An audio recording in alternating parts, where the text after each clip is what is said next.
Now it goes live. There it is. I think I would notice if we were in Asia. It would be different. So I Very would like different. you to do something for me while we're All doing that. right. So now that I think I have Alpha Geek Radio set up. If you could go over to their stream and look at it and see if you can hear it. Okay. Can you send me the link to that, and I Yep, will. it's just tunein.alphageekradio.com. Okay. Duh. Oh, and it's already in my recent stuff. Hi guys. Hi chat room. We're testing something. We're seeing if the Alpha Geek actually works now because I think I fixed it. I think I did. Okay. It probably has a delay too, so that's possible. Nothing is. I'm not hearing anything at the moment. I don't know if. Let me check. Make sure that my audio settings are. Yeah. Nothing yet? Hey. Yeah, I can hear it. Yes! I'm so excited. Yep. I got it to work. Yep, we are working, except I sound very echoey in my like the mic it's picking up a good bit of echo, so I need to pull it in closer. Yeah, and do a little bit better job of soundproofing as well. Yeah, it's not too bad, but you know, it's always like that. I'm so excited it's working. I can't even tell you how excited I am it's working. I've been working on this for so long. I know, and I'm excited. I'm excited for us about it because it's been a long time coming. Let me get this to work. I saw that Noxie's got her. She has an Etsy shop now, and so she's selling prints and buttons and stuff. And her Vindicator URL, yes, it is really beautiful. awesome. Beautiful. I wanted to get the larger ones, the larger prints of it, but they're already sold out already. And so I'll just have to get like the 11 by 16 or 11 by 17 one. Yeah, she sold a lot of stuff really quick, which is awesome. Think Tank and tune in. .alphageekradio.com. It's working. It's working. I'm typing that too. What shirt is that you've got on? This is my Garrus Vicarian shirt from Mass Effect. That's what I thought. You need to play Mass Effect, but it's hard to see it. Let me move this for the stream. But it's my Garrus Vicarian shirt. Let me do that. Nice. There we go. Yeah, I love this shirt. It's my favorite Mass Effect character forever. I'm rocking the "Who Will Stand Against Us" Iron Horn shirt. I like this one. Iron Horde. Except I'm very tempted to get like a red X and mark out the ones that we've killed already. You know what you should do is get tape. Like just get like a little red duct tape and start Xing out. Gosh, if we're not done with Warlords by the time BlizzCon comes around, one of those days I'll do that and have just like the red X's on all the ones that we've killed. Either that or do that for the Warlord shirt, because on the back it's got the big, what I like to call the 70s rock van side art. The rock van. It looks. I mean that print that you see when you log in the game. I've said it looks like the cover of a Meatloaf album. Yeah. Like the colors and everything. And totally. that should be painted on the side of somebody's like rock tour van. You know, that they is like, yeah, man, let's all just get in the van and go to the shows, follow the tour, like totally. All that. Like really, like totally. We should just rock it out, yo. You know what? It'd be great, man. What? Yeah. We're gonna put all these orcs on the side of the van, man. It's gonna be great. I'm fixing my cord. You fixing your cord? My cord is all strung around and twisted. How many voices can we do in the series of one sentence structure? There's a cord that's missing and it's broken and it's in the back of your microphone and you gotta move it. Well, it is not rocket science because last night when we were talking on the show, I kind of just started to play with the cord. Sometimes I'll just sit and fiddle with the cord below the camera. You cannot see it, so you did not know until now. So there. But then when you have like 3.5 hours of talking and having fun and doing all these things, then you tend to like start wrapping it around the mic and putting it on the pop filter Pop up.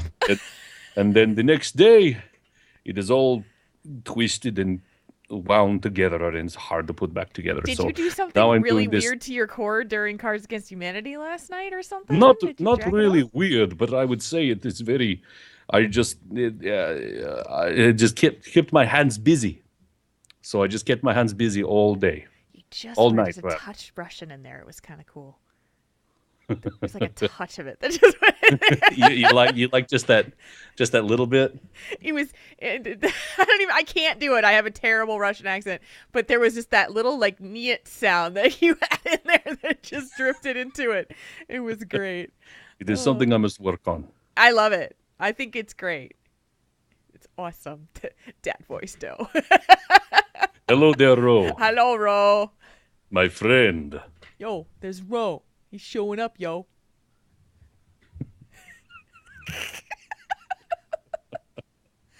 Sorry. Uh, I'm sorry.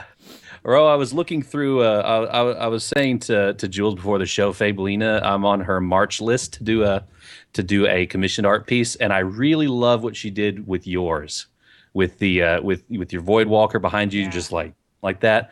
And so I was telling her ideas that I had for mine, and I haven't told her what I wanted yet because I'm trying to. I want it because I'm putting it on the wall. I'm printing it out because I'm going to tell her I want it in such a file size or whatever that I can put it on the wall and display it and replace. I'll replace one of these things and put it up there so she can get some free press every week because she is amazing. Yeah, she's really, her stuff is so good. Mhm. Yeah, I'm looking forward to hopefully that she's doing BlizzCon badges this year because I would be totally stoked to get one. Keep an eye out because she said early April is when she's going to start taking commissions. And if you look on her page, she's got a lot of the samples for the borders.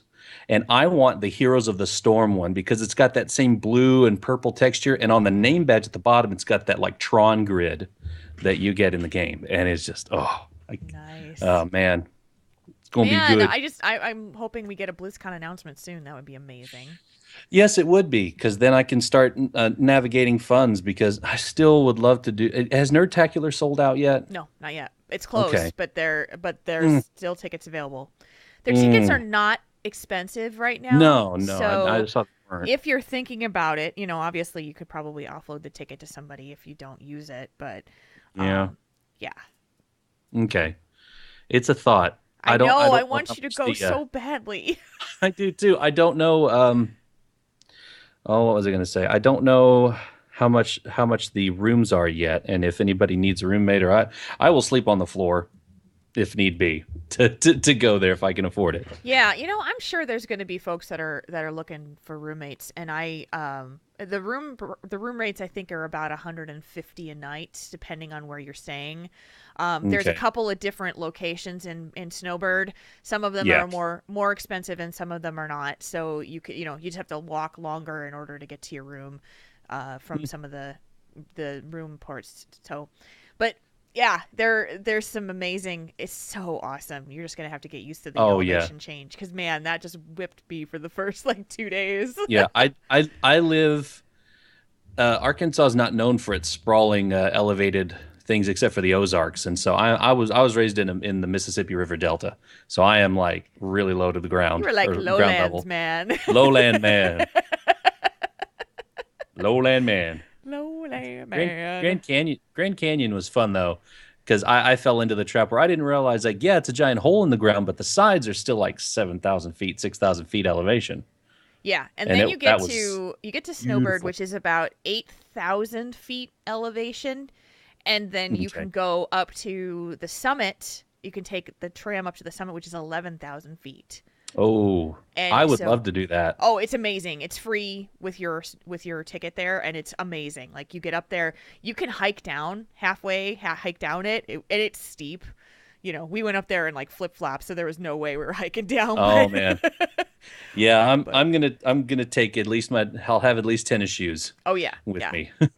You'll need it just to be like walking from the hills to go from like the food from the convention area. But it's Hmm. amazing, beautiful. I was like, I'm in the mountains. This is damn awesome. So I remember you in the it was in mountains. the mountains. You Rise, dare to interrupt my sport, you mountain. shall pay. Wait, what is this? Lori's asking what part of Arkansas are you Rise, from? mountain. Northeast, but I live in the Little Rock area now. Northeast. Northeast. Northeast. I've never been. I've never been to Arkansas. It's a beautiful state. Don't let the stereotypes fool you. It's a beautiful state. We have a wide range of geographical areas because, of course, we have the Ozarks Yep. as well. They dip down into northwest Arkansas, and they're beautiful. Especially the drive from Little Rock to Fayetteville is really really nice.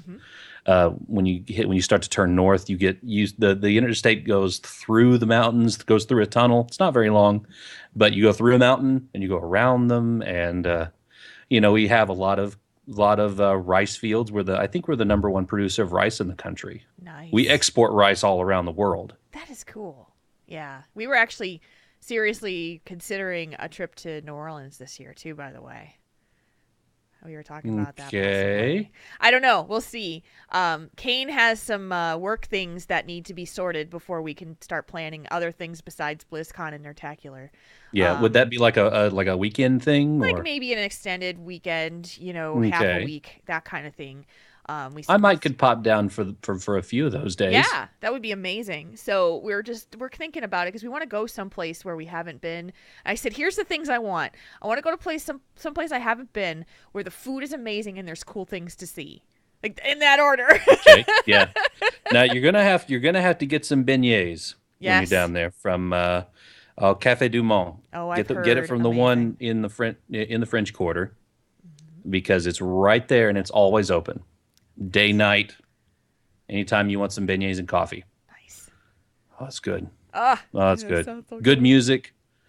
I know all the that music stuff. too. I just want to enjoy all of it. It's Just go to gonna be amazing. Preservation Hall, hear some jazz, and that's cool. That's cool, Lori, because I actually several years ago I interviewed for a radio station near Morrilton, River Valley Radio, and that was cool. Nice. And So- I have heard of 56. 56 Arkansas. Mhm. That's a great. It's So not as since- bad as Bald Knob. Bald Knob, Arkansas. Bald Knob, Arkansas. That's great. So since Arcane did say it in the chat room, I'll mention it. He is applying for his boss's job because his boss is Ooh. retiring. And so if he gets this, he's going to be promoted to a manager level, which is an amazing thing. So he just put in his application. The published posting goes down on Monday. So hopefully, let's keep our fingers crossed that he gets an interview and that he gets it because it would be amazing for us. So, I have a couple leads in that vein as well. yeah. Yeah. Well, I already told you about one of them You earlier did, this yeah, week. yeah. The possibility of moving up in the world, Mm-hmm. in the world Moving of the up. Best Buy. Yep. Either moving up or moving south, one of the two. Make it easier for me to come to New Orleans. That's for Very sure. true. All right, it's 9:04. Are you Yeah, ready let's to go do ahead a show and- tonight? Yeah, let's get this ball rolling. Let me All right. put a little thing in here for the show notes Yeah. Chat because room, are you guys ready for a show tonight? make sure I know what I did this week. What did I do this week? I went What broke did I this do this week. week? I went broke this week. That's what I did. Mm-hmm. Yeah, you're Yeah. ready. Yes, Arcane Yep. and I will be at Nertacular. Marconin is considering if he can make it or not, but he is wanting to go very badly. So Very much. that is the plan. We are ready to go. Are you ready to go? Ready to rock. All right. Oh, sound check. We'll do sound check. This podcast is a part of the Signal. Good deal. All right. Counting it down. Starting the show in 3, 2, 1. Tonight's episode of Tauren Think Tank is brought to you by our patrons at patreon.com/Tauren Think Tank. If you like what we do, our Patreon site is a secure, easy way to help out the show, and it comes out with a ton of perks, like last night's Cards Against Humanity stream on Twitch, which was an absolute blast. Our patrons were invited to join Marconin and I and our friends, and there will be more. So if you'd like to support our show, again, patreon.com/Tauren Think Tank. Thank you, patrons. Our show continues to grow because of you.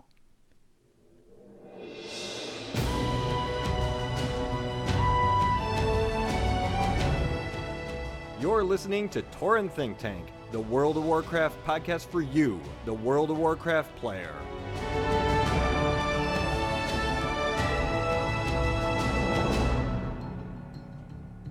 Welcome to episode 137 of Tauren Think Tank. Today is Saturday, March 6th of 2015. It's March! We're in March. I'm so excited. It means it's closer to spring. And with me tonight... Well, I'm Jules, by the way. Hi. With me tonight... I forget who I am, but I know who's with me. My buddy, my man of many voices, my friend Marconin. Hey there, Jules. It sounds like you're getting a jump on the March Madness here, forgetting your name and just like swinging from the fences and it's March. It needs to get warmer. It does. I mean, I don't follow the whole March Madness stuff, but right now, like today, it was 46 degrees here in Madison, Wisconsin, which I went outside and I was like, get this coat off. It was just like 46 degrees, and I feel like it's a freaking heat wave. And it's going to be up in the 50s this week, and it's like party. So yeah, we're so ready for spring to get here. I think people were out everywhere today because it was just like, yeah, get me out of my house. Oh yeah. I can imagine by this point, any temperature above freezing is enough to get you out of the house. I had to take my jacket off when I went out and about today too.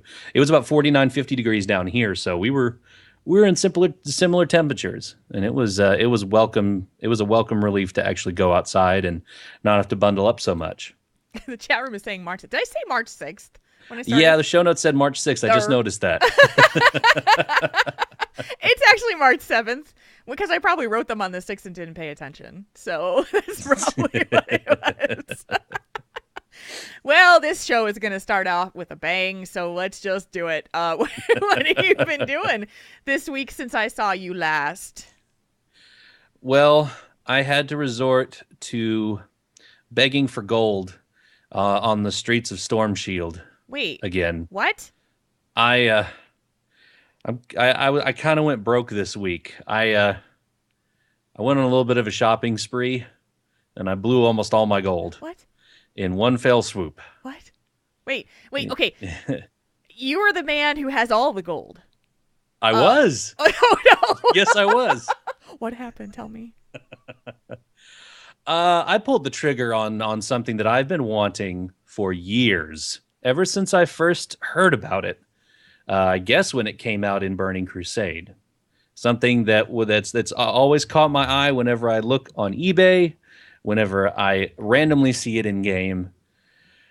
I bought a Swift Spectral Tiger. Yeah. How much did that run you? It was half off for 340,000 gold. Oh my gosh. It was half off. So it was 680,000 gold before? Whenever you see it, like the price will fluctuate, but lately it was cheaper, but then it went back up to between 650 and 900,000 gold. Damn. You know, and for those that don't know, the gold cap on a single character is all nines. So 999,999 gold, 99 silver, 99 copper. So yeah, the price went down. I had enough gold to buy it. I'm a mount collector. So it's mine, and I've been riding around on it all week. Does it? So. Do you have like that moment where you pull it out of your mount listing and say, "This mount cost me 340,000 gold"? I try not to think about the price tag. I just try to enjoy riding around on it. I'm glad, because I don't know if I could do that. Well, you know, The gold was just sitting there, it hadn't Yeah. done anything. It's just I'm just amassing gold, and really that's the crown jewel as far as if you're going to buy a mount on the auction house, that's the big spender right there. Well, And yeah. now that I have him out of the way, the other mounts don't seem that expensive since I've already blown that much gold on something. I figure I can just save up until I have enough for another mount and finally expand my mount collection in another avenue. I also did, speaking of mounts, I got the Sapphire River Beast, which is one of the rare drop mounts from Draenor. Oh, It's nice. the hippopotamus. You have to kill a rare called Siltide, and that's in Talador. Mm-hmm. So I found a random group that was doing it and got in, flew out there and got it. Nice. Oh, I also got. Oh, did I get Pound Fist before the last time? Oh, that's the other big one. I found a Pound Fist group about 30 minutes after last week's show. Yeah, I was on my monk just getting the herbs out of my herb garden, and one of the guildies, he said, "Hey guys, I'm in a Pound Fist group. Whisper me for an invite. We'll get you the mount." I was like, "Oh my gosh, oh my gosh!" Yeah. Flew out there. I didn't even have time to switch alts. I was like, forget it. I'm going on my monk. Doesn't matter. You Flew just out get it there. on whatever. Yeah, exactly. And so we flew out there, flew towards it, got there, and we're all just sitting there, just nervous. There's like a whole raid group of people, and everybody's saying, "Take off your weapons, just punch it in the face once, and you'll get the mount. That way, we can keep it alive long enough for everybody to tag it." Yeah. And we were on a PvP server, and like a little bit before we're all, it's like having a pack of ravenously hungry dogs right in front of a nice juicy steak, but they're on chains and they're just like they want it and they're just fighting. And then this lone horde like started. He probably wasn't even paying attention to the Pound Fist was there. He was just riding by on his mount, and somebody like, "Don't let the horde pull." And the whole raid group just looked at him, and he exploded. Oh. He just like, boom, dead.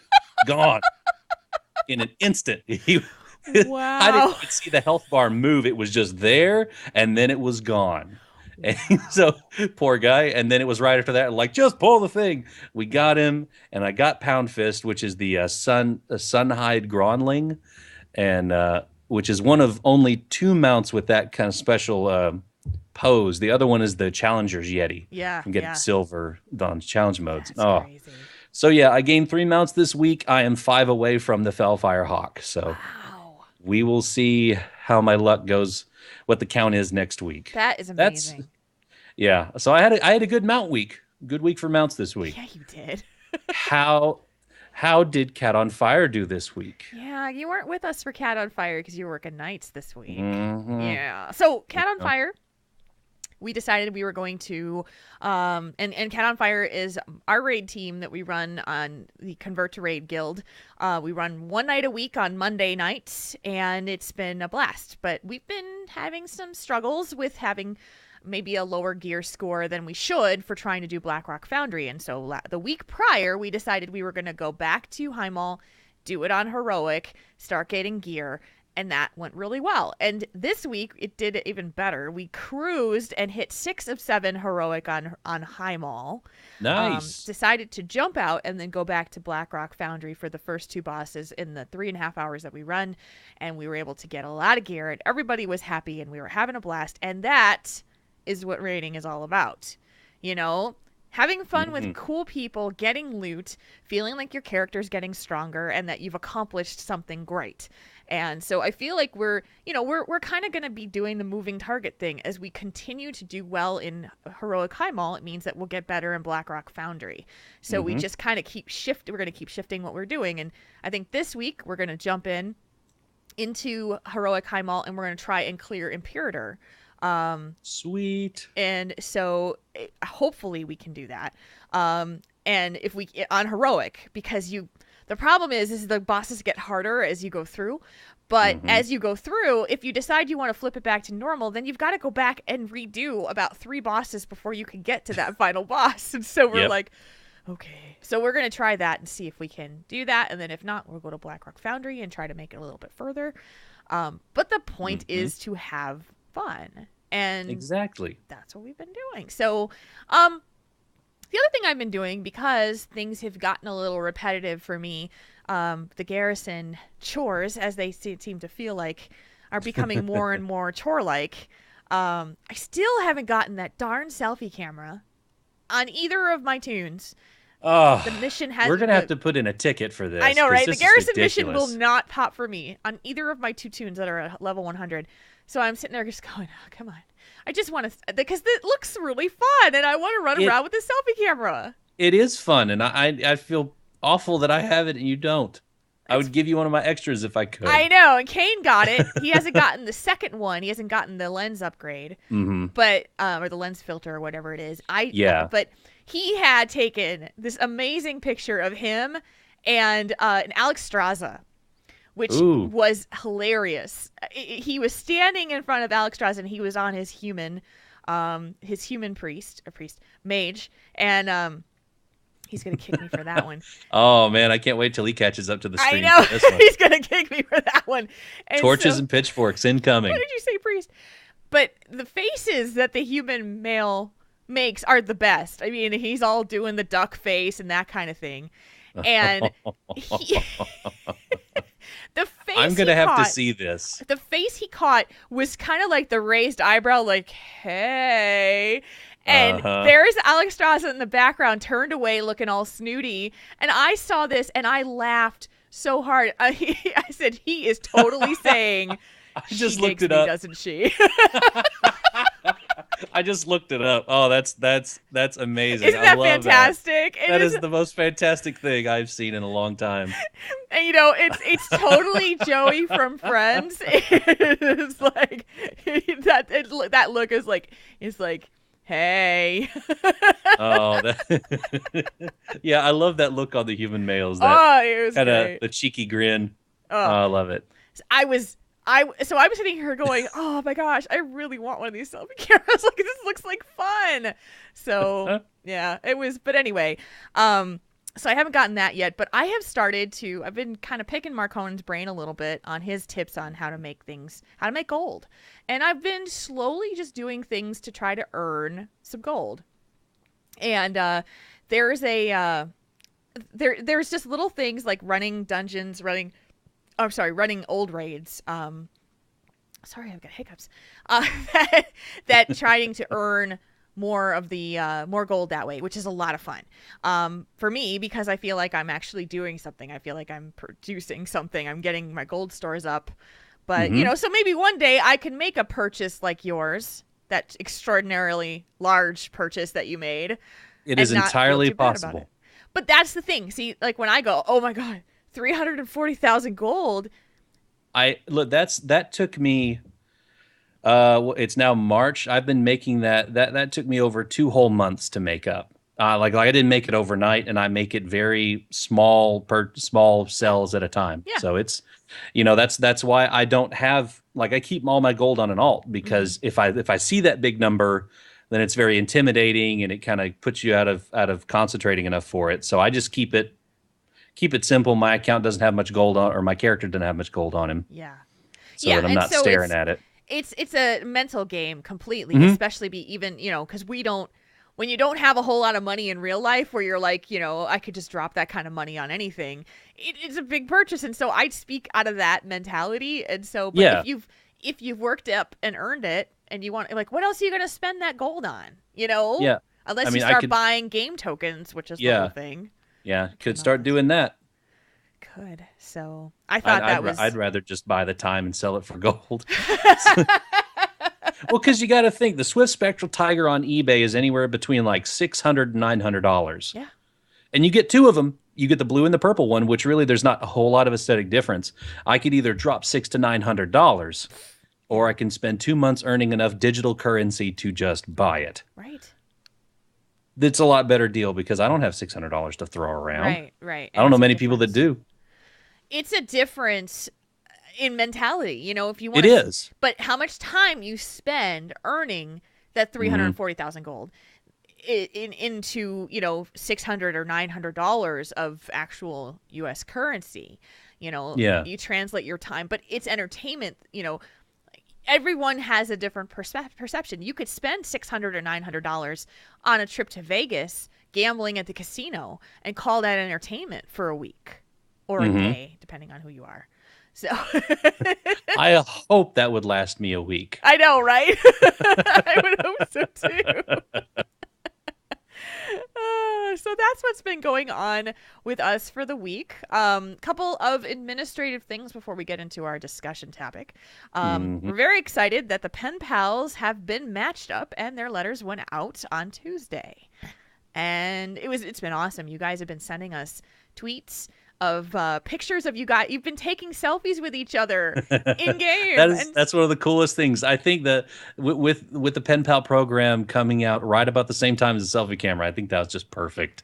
It was never anything that I imagined would happen as part of it, and it was such an amazing bonus to get that when people were sending us those tweets saying it's me and my pen pal in the game.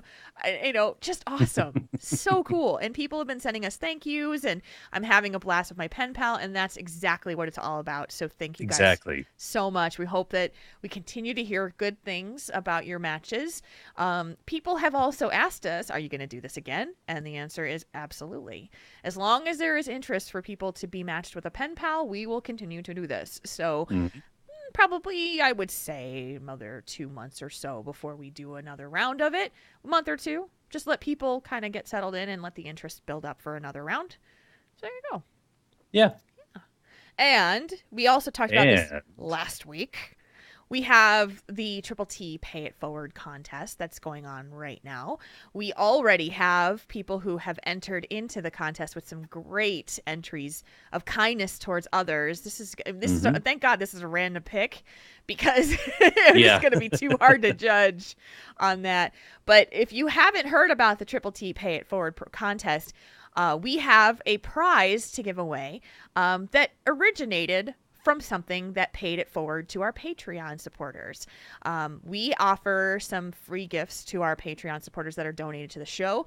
Kranos had donated some mugs to us, and so we chose some random patrons to receive those mugs. And one of them, Chris at Darkside on Twitter, said, I was so happy to receive this. I would like to pay it forward to you guys. And he sent us a $25 gift certificate to jinx.com. And we said, well, then we are going to have you guys pay it forward so you can try to win this. Because what better way to do that? So all you have to do is do something nice for someone in the game or in real life. It can be something as small as paying for the coffee of the person in line behind you, or brushing snow off someone's car if there's actually still snow. No more snow. Or, maybe just picking up someone's mail while they're out. In the game, if you see a random new character running around, hand them some gold. Say, here you go. Yep. Do some mount runs for somebody in games to help them try to get the mount that they've been coveting without any need of your own, just because you want to help. Those are just... people were giving us suggestions all over the place. Donate blood. Things you could do to just try and support your fellow man in game or out.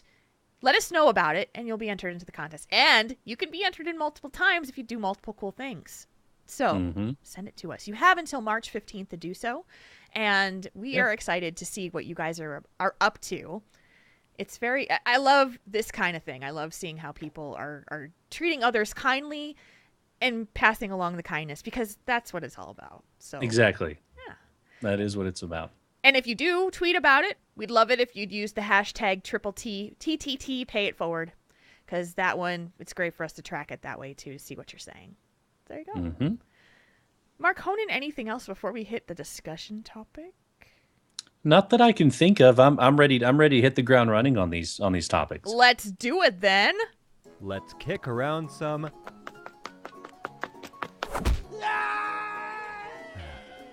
ideas, not gnomes. All right. This is your read, sir. It is. And it goes like this. Hi, Jules and Marconin. So lately, and by that I mean almost a year now, I've been pretty much not playing WoW. I don't even have a level 100. I've been super busy with life, and I've just started getting time to play again. I'm so far behind, I feel discouraged about getting back into WoW. I really miss it, though. I've loved being able to play with my friends and being a skillful healer when relied on. I don't know what to do to get past that discouraged behind feeling. Can you think of anything to help? From Long Lost Gossie. So nice to hear from Gossie again. I missed her. I've actually met her at the Minnesota meetups for a couple of Oh, years yeah. running. Yep, she's wonderful. So, yeah, this is talking about for those that have been out of the game for whatever reason, and then coming back in and feeling like you are behind the curve. Obviously, that we're going to give a lot of suggestions on things that we think can be helpful, but I think it's also a good idea to talk about why this happens, why this feeling of being left behind happens in the first place. Because that is good to understand, especially if you are someone. I mean, I know there are people who listen to this show that may not be playing WoW currently. We've talked to them, and which is amazing that you still listen to a WoW-related podcast but not play the game right now. But if there is things that we can do to try to help allay this feeling a little bit, that's what I'd like to do as well. Now, I don't think either of us have ever taken an extended break from the game. I know I haven't. Yeah, I haven't. Not really, especially not since Wrath of the Lich King when I really got into it. Okay, so we are coming from a perspective of where we've been here the whole time, but I have seen this many, many times for people who have drifted away for whatever reason, needing to leave the game and then wanting to come back. My big question at this point is, why are you wanting to come back at this point? What's driving you? Because that should be the number one thing that you focus on. Yeah. So if the question, and I think from reading Gossie's email, is that it's friends. It's her friends that are driving it. That's what I kind of see. Do you see the same thing? That's kind of what I'm getting to. Like, she really enjoyed being the skillful healer, and really, being there with and for her friends. So I know she's wanting to. She wants the social aspect with it, and and so it's getting over that 10 levels of leveling up to getting gear to get to the point, because she's already missed out on the very first raid on High Mall. People, if they're pretty decently progressed, they're already, deep into Blackrock Foundry, and it's kind of like, well, I feel like you've missed the boat on that one. It feels that way, when in reality it's not quite that case. Well, okay, so we're saying, and I think we both agree that the driving force here is the friendships, wanting to be more around them, having the involvement, but feeling like you're still like sorely behind the curve from that. The good thing about, and I don't know where she is, she's saying she's not level 100 yet, so that makes sense to me. When you start out from 90 to 100, it is pretty much a solo game right there. From in Warlords, it tended to be very much like you went in, everybody did this, where we just kind of went in and we leveled up by ourselves. We conquered all of that. So you got your garrison set up. You started doing the questing and enjoyed all the questing by yourself. And then you get into the more kind of group effort things, the raiding, the grouping up, as you do the higher level pieces. So I don't think that you need to worry as much about being behind or feeling behind. You just have to go and do, because there's going to be questions as you go through, but I have the hiccups tonight. My goodness. But I keep going. But as you go through, you're going to be learning, because it's going to teach you all the stuff that most people already know, but you're not going to feel so lost, I don't think, that you think that you are. You just need to go and do. And then it's going to be a matter of, when you hit level 100, what are the things that you want to be focusing on? For us, it was pretty much like level 100, get the gear to start getting ready to start raiding. That was where we were. She says she was a skillful healer that her friends relied on. So is that dungeons? Is that raids? What is that? Or PvP. PvP. So those kinds of things are, and I would say there's probably a lot of your friends that have alts that they haven't worked a lot on to get raid ready or get that gear, that may be very willing to kind of jump in with you, saying, you know what, like for me, I can run LFR on High Mall on my monk because I don't have any of that gear, and I need to get the second legendary quest stage done. why not? Let's go do that. Yeah. But you just have to let them know that you're looking for that. Yeah. And also, I think that the friends, if because right now I'm having a similar situation. My good buddy Rackbaugh, who you met at BlizzCon, Yeah. he's just now getting a chance to play, Uh-huh. and just now getting a chance to level his character up. And so every time he gets online, I see him. I see that he's made a level or two. I gave him pointers because he didn't know about the accelerated XP potion that you can get from your garrison, and he said that made all the difference in the world because he's going to hit 100 tomorrow because he leveled up like 6 levels today. Oh, wow. Just sat down and hammered them out, and so he's really trucking along. But having your friends encourage you and saying, hey, it's not as big of a hurdle as it sounds. And once you get to 100, there the world opens up and you can do a whole lot of stuff. Yeah. And So I think it's just honestly, getting over that hump to get 100 is the big thing. yes, I think that is a great point and a great example with your friend because do you think that he had that feeling of, should I even try? Should I even get back in now? Or what brought him back, I guess is my question. Well, he really does enjoy the game, and I don't really think that he's very, very busy due to his job. So this is kind of a it's a nice escape from the day to day, and him finally getting a chance to relax and do something fun. So I think I don't think he feels really left behind. I know it probably does a little bit because of all the cool stuff that you can do at 100, and you are stuck behind that wall of not being 100, so you just can't do it. But I think that I think that he's not he wasn't as didn't feel as he didn't feel as much of a daunting task as I think Gossi does. Okay. At least from the sound of what he said to me versus our letter. Okay. So being discouraged to get back in, but wanting to get back in, the first thing I would, of course, ask is what's driving you to come back?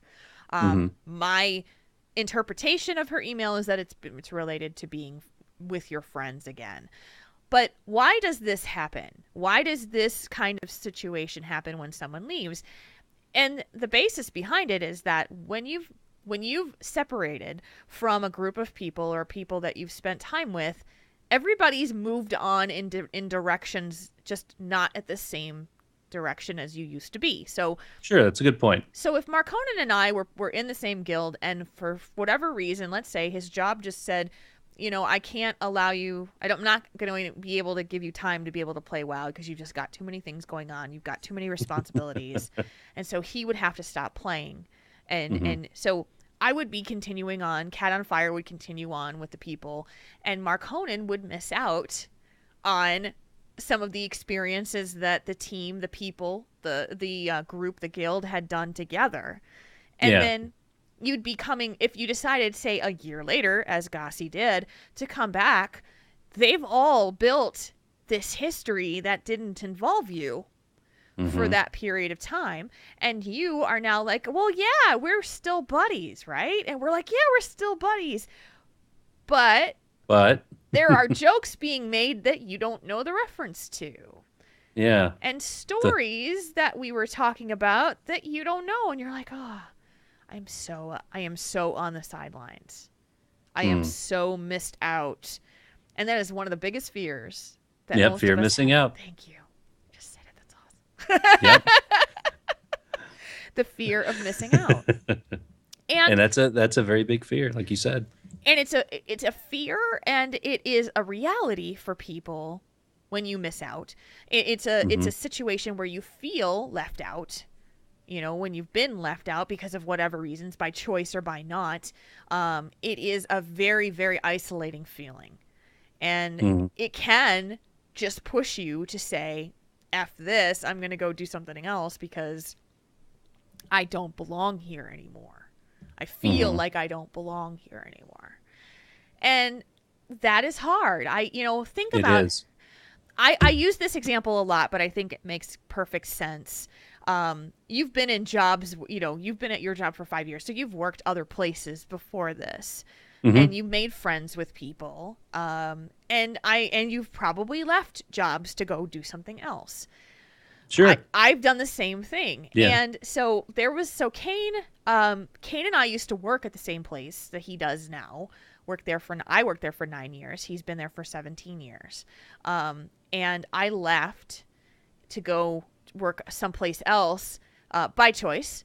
And he still had these company picnics that would be, the families would be able to join and come to be as part of the company picnic. And so they invited me to come, of course, because he's like, yeah, come because you'll see everybody. And it is the most awkward feeling to go back into a work environment because I've moved on, they've moved on, our points of reference have gone away because we don't really have anything in common anymore.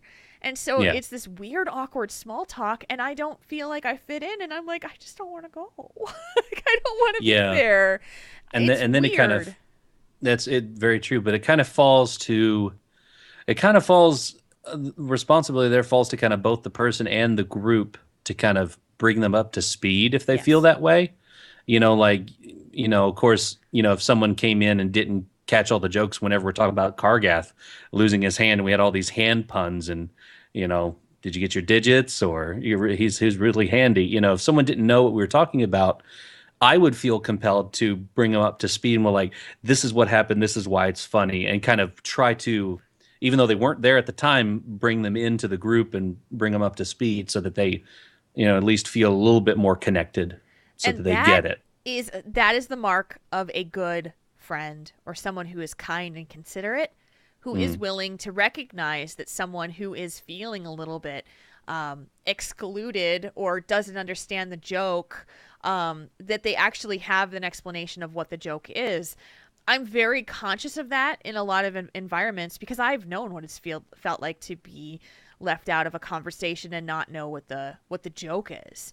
And so I will be usually the one that stops a conversation and say, by the way, the reason that we make this joke towards midnight in Highmall is because Kargath always picks her to go and charge at, and it became a running joke in the raid, and therefore she just went along with it, and we say he's her boyfriend.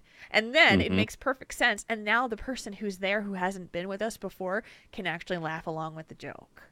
And so can all of our listeners now. And that can too. Poor Midnight and her boyfriend. At least she's got his digits. And that's where the hand joke started right there. That's where it started, yep. Yes. So, but I think that there could be more consideration for people because I see what happens in groups where people have a member who may have left or drifted away or had to be absent for a while. They come back and then things aren't the same. How do you help make them better? How do you make it more comfortable to just, try to bring that person back up to speed, let them know what they've missed, and not try to do it in a way to say, ha ha, you missed this, but to help them in an inclusive way. Yes, which is a very, very fine line to when people start doing inside baseball where they start talking about the jokes and not explaining what they mean. That makes it so much worse for the person who's on that sideline. So yeah, I think that that's partly of what happens when things change. When the chat room is doing hand jokes, it's so distracting right now. You guys suck. I love you. I've got one up here for the right moment. So if you miss the game, Gossi, if you miss being along with the people that you enjoyed, I would say if it were me, I would be coming in and being like, hey guys, like as my dad very well puts it every time I see him, which I could go 6 months without seeing my dad in person, even though we talk every week or so. He'll always say to me in the car on the way home from the airport, tell me everything that's happened since we last saw each other. Yeah. Which is our running joke. Tell me everything that's happened since I saw you. And so if you can do something like that, all right, guys, I'm really glad to be back. So tell me everything I missed. Yeah, exactly. Sometimes you have to shoehorn yourself into the situation. Yeah. If you haven't been around for a while, ask, just like she said, ask, put yourself in there and saying, hey guys, yeah, I know I've been around. How Heimall, right? How hard was that last boss? What did you guys, did you guys like the fights? Like which one did you enjoy the most? Yeah. Try and spark some conversation, and that way that puts you back in. It puts you back in their minds, Yeah. because that's the problem when you're gone for so long. Is people, they don't forget about you, but they just, they like they said, they move on. So you're not in the forefront of their mind when these things happen, and so you have to kind of, if you ask them, dude, what was this about? What was that about? It makes them remember it, and then retelling it to you brings you into the forefront of their mind when they're talking about it. Now it kind of, photoshops yourself into their memory of it because you're asking about it. Yeah. Yeah. You're engaging them in whatever you missed, and that's, if you miss out on something, you miss out on it. But if you ask about it and try to experience it first, secondhand, right off of these people, it's not as good, but it's about as close as you're going to get to it. Yeah. And you're never going to be a part of the past memories, but you're wanting to be a part of the future ones. So Exactly. yeah, so that whole thing about photoshopping yourself into that is a great visual, because it allows them to recount it to you, to laugh, and you can laugh along with them and enjoy that part of it. So this discussion is kind of drifted into, how do you integrate yourself back into old friendships that have gone in different directions? And I think that it's a good one. It's never always going to be perfect. There are going to be times where people, there are going to be situations where there are going to be folks who were part of a group and they drifted away, and the group has gotten stronger in their absence. And they've gotten tighter, more cohesive, much more. And maybe there isn't a place for you anymore. It is a possibility. I've seen that happen. And that is a part of life. That's the whole work thing. When you go and people have built their work relationships, kind of been through the fire together, and you're just kind of coming in and say, hey guys, don't you remember the great times we used to have? But we're not going to have anymore because I'm just saying hi, and then I'm going back to my world. Exactly. Yeah. Yeah. So there's an interesting dynamic when paths diverge, and then they, are going to come back together again, and you're never going to have it be exactly the same as what it was.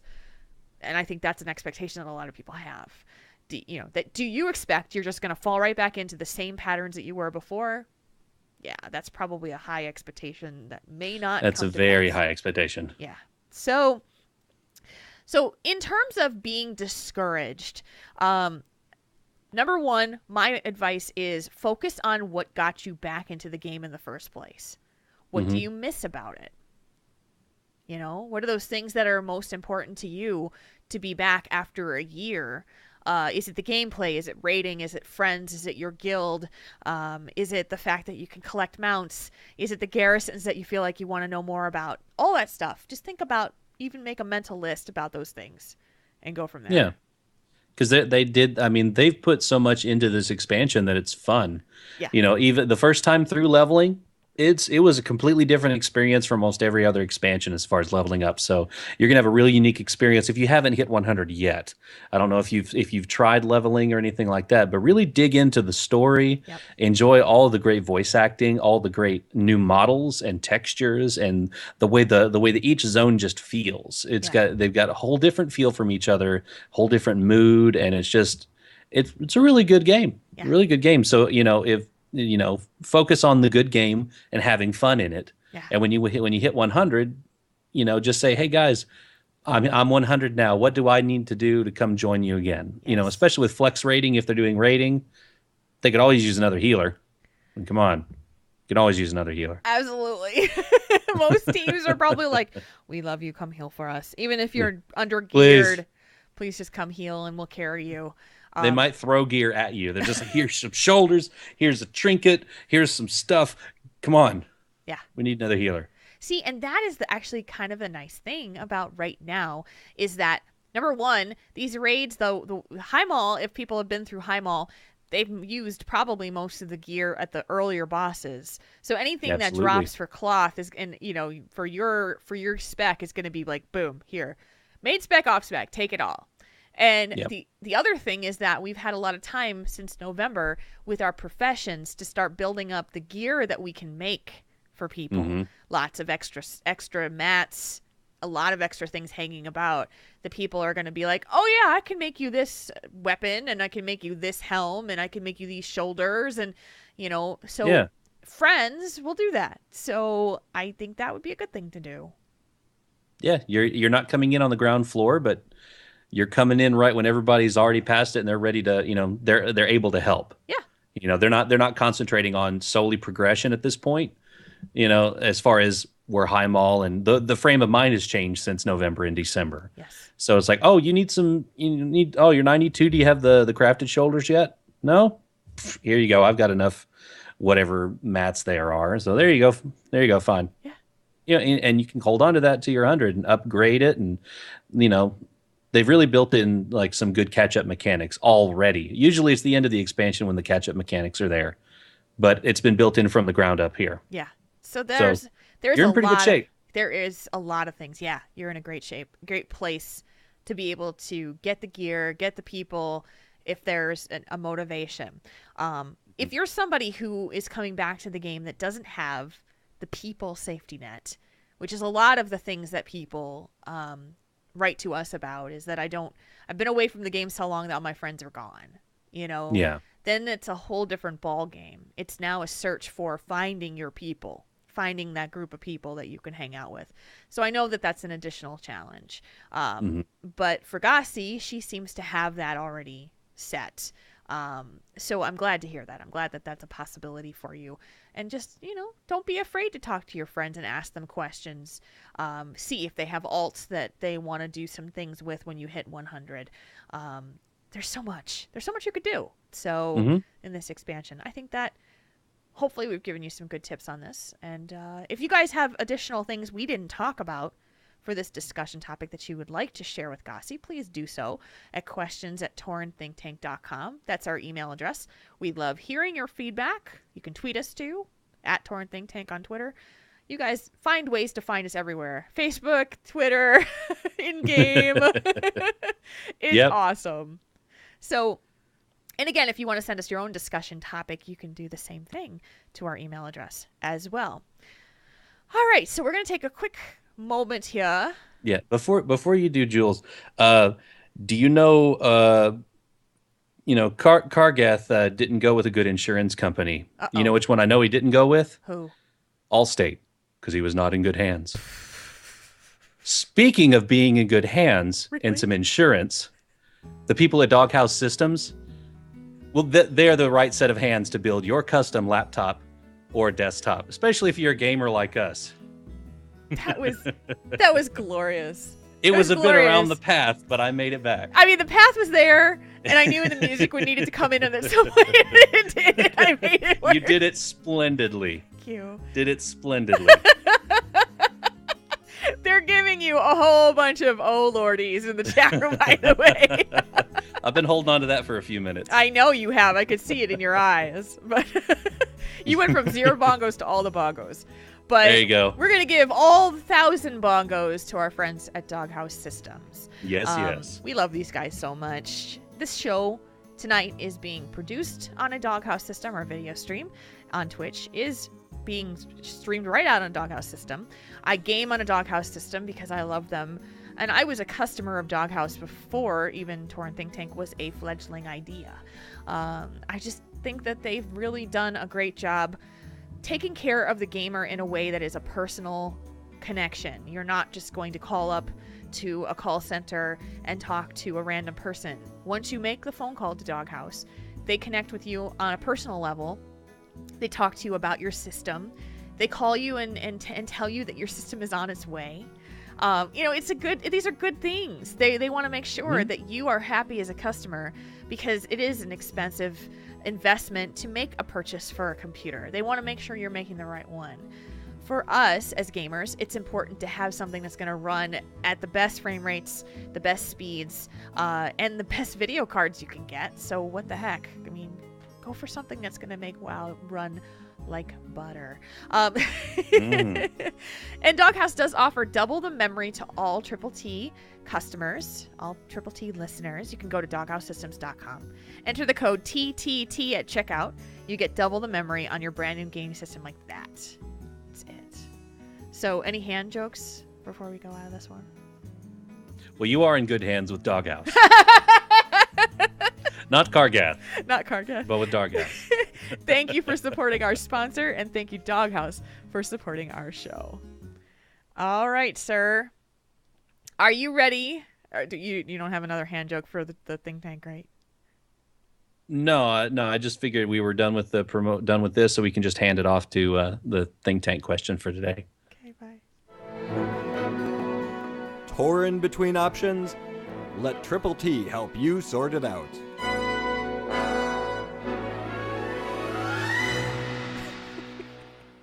This is the think tank portion of the show where we take your questions asking for advice in any realm. Wow, personal, all that kind of thing. It's about you, the player, so this is what we do. And here's our question for this evening. Dear Jules and Marconin, I once again seek advice from the great and powerful Moo Crew. First, some background. 2 years ago, my parents had separated. On the surface, it looked like it was an amicable situation, but I feel like it couldn't be farther from the truth. Every time I visit my mother's house with my brothers and I, conversation sometimes comes up about my dad, and sometimes it's not always a favorable opinion of him. It is understandable that some bad-mouthing can happen, but I'm seeing more and more signs that it will be very difficult for all 5 of us to be in the same room together. Last Thanksgiving, my father decided not to join us for Thanksgiving this year. He claimed it was for work, but I later found out that it was not the case, instead spending time with, presumably, his girlfriend at the time. Now, both my mom and dad have found new people in their lives. I could not be happier for them, but I'm really saddened that my dad couldn't be honest with me in saying I will not be at mom's for Thanksgiving because I'm going to be spending time with this other person. My mom, in finding this out, decided to try her best in not attending Christmas dinner at our dad's house. As a family, we now celebrate Christmas Eve at my mom's and Christmas Day at my dad's. After some convincing from my dad, my mom did go, but she felt really uncomfortable about the situation. My brothers and I are all in our 20s, so we are not children whose feelings may get hurt, and I feel like it's further caused a rift in how things will go in the future. And I'm getting frustrated and being kept out of the loop. It's become very difficult for me to sort of see how things will go in later events, and I'm really worried about that situation. I guess my question is to you guys, is there really anything I can do or say to both of them to make them understand that I get they will have problems, but I need you guys to be honest with my brothers and I for this to really work? Sorry for the wall of text, but it's taken me a really long time to figure out why I'm trying to describe how I feel about the situation. Signed, Warrior. Okay, so this is a situation of I'm assuming now divorced parents who are now with others and family members, brothers that are all in their 20s and above. So, okay. So I have probably a lot to say about this because I am both someone who has been through a divorce and who has a stepchild in my current situation. So I have a lot that I can say about this. But yeah, I'm curious. And my parents are divorced, so and I your can parents too. are divorced. I forgot about that. Okay. So you let me ask you this off. When your parents divorced, were there still family get-togethers? There were. The thing is that in my hometown, that's my mom grew up in Memphis. That's where she was from. And so in our hometown, it was pretty much the ground zero for my dad's side of the family. My grandparents still live there. I have an aunt that lives there. And so that's where all Christmas, Thanksgiving, that all happens at my grandparents' house. And so that's really all there is. And most of my mom's side of the family, they lived either in Memphis or a little farther away, or even farther away, South Dakota, California. Okay. So my mom's side of the family is more splintered away than my dad's side. So yeah, there were Christmases and Thanksgivings. My parents divorced back in the 90s, in the mid 90s. I can't remember what year, but I was in 5th grade, 6th grade, when it happened, something like that. And so, were you in ever a situation where you'd have a holiday where your mom and your dad were in the same space after they were divorced with you? Yes, they're one of the good things is they were both very supportive of my sister and I. Right. So even like band concerts, they would both be there. Right. And of course, I don't know the particulars between the two of them over the years. It has gotten better. They are good friends. They get along. That's great. My mom still comes over for Thanksgiving and Christmas when she can. And my grandmother said, as far as she's concerned, my mom is still her like daughter-in-law kind of, because I mean, she gave my granny myself and my sister. Yeah. So she's the mother of her grandchildren. So she's That's not going to great. shun her for anything. So we've had a pretty good run as far as divorced families go, because Good. there's a lot worse horror stories out there. So I'm very blessed in that regard. Yeah, But because I'm looking at this email, I'm looking at Warrior's email, and the very first thing that stuck out to me is how in the world are they still trying to put them all together for holiday dinners, for Thanksgiving, Yeah. Christmas Eve, and Christmas Day? How are they trying to do this without it being, at best, super awkward, and at worst, fighting and unhappiness and distress and all that, because this is relatively new. 2 years And ago. that's still too fresh, I think, because I know like I said, my parents were divorced when I was in primary school or junior high, and it's been a while. Yeah. So And they've had a lot of time for things to blow over, for Yeah. that they both moved on, and they're both content and everything. So there's not that awkwardness or anything that I feel, and they get along really well. But there's been a lot of time to heal and There's move on. been And healing 2 years, time. and I tell you, 2 years afterwards, it was still awkward. Yeah. So 2 years is way too soon to be asking them to try it, to try and congeal as a family, even though they may want to do it for the kids or anything. It's too harsh, because that's one of the most destructive things it is the most destructive thing to a family unit, is divorce, because it tears the family apart. Right. And to try and repair that by it's like putting a Band-Aid on a broken arm.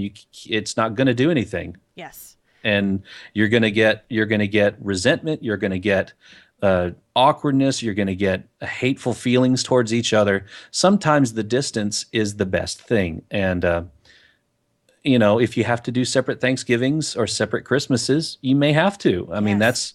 that's a part of it. Growing up, I had to live in two different states every weekend.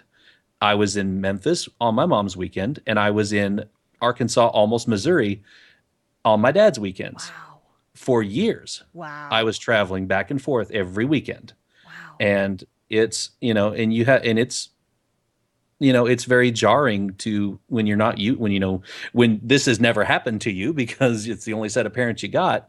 All of a sudden, your house is not your family house anymore. It's where you and your mom and your sister live, and your dad is over somewhere else, and you have to go to his house on the weekends. And so I know, but of course they're in their 20s. They don't have to worry about this as far as that goes. Yes. But it's very jarring, and it is asking a lot of their parents, even 2 years afterward, because if they're 20, that means they've potentially been together for decades. Right. Decades, And people. So that is tremendous. And number one, my comment to that is not to pass any judgment on the situation. No, absolutely not. It's more about an observation to say, I find this rather odd that is, as you just pointed out, a couple that probably has been together for decades has split apart, which means that things have drastically changed. And now they were looking to date some other people, which is a huge dynamic shift as well, which takes healing and acceptance and all that kind of thing.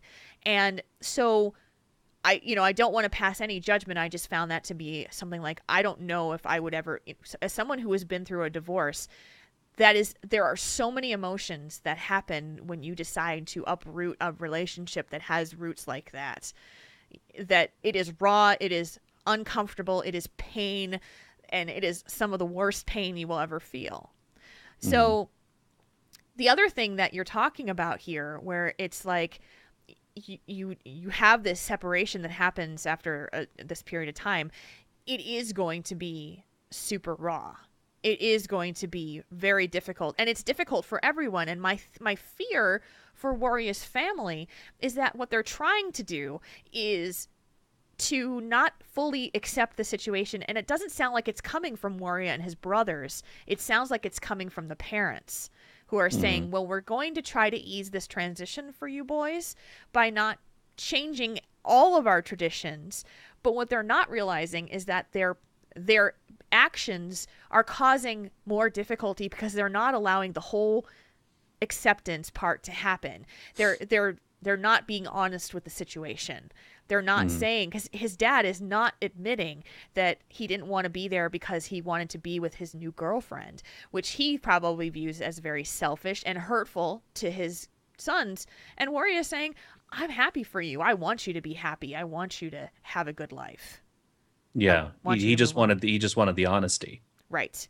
And yeah. And that's a, because I could understand where the dad, he would want to be there with and for his kids, but it's still too raw, and he needs, he needed healing too. And if he already has a new girlfriend, then that's a good source for him. And, it does suck to lie about that, and he probably shouldn't have done that. But, like you said, you can understand the situation. It's just he's never, unless he's already been divorced before, this is his first go around as well. Yes. And he doesn't know how to handle the situation. Right. So What's the right he thing might to have, do? exactly. He might have just, stumbled in that regard, just like everybody does.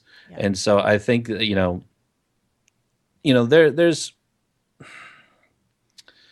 I can understand why the dad should have been upfront about it, but I think, at Christmas, it's kind of one of those things that you want it to go well.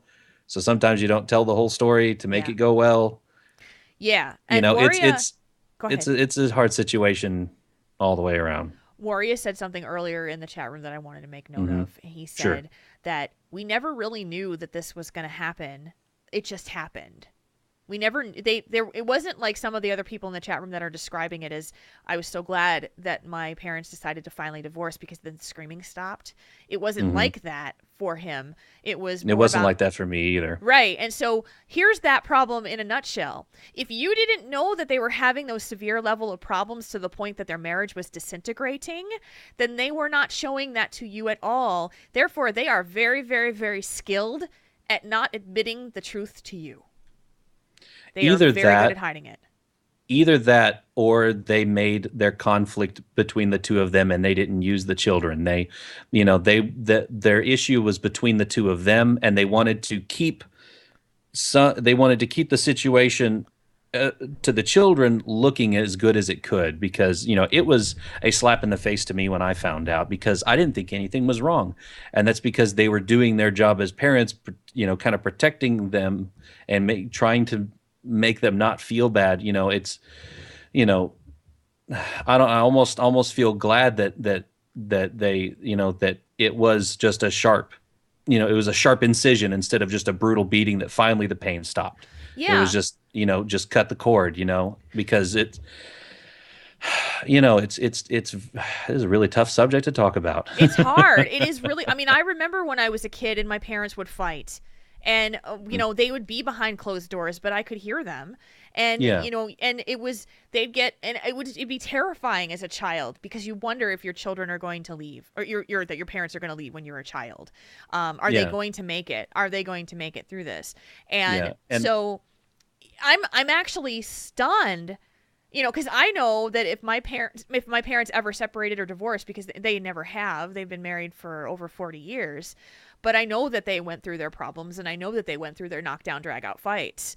And so if that had happened, I would not have been surprised, because I would have heard it.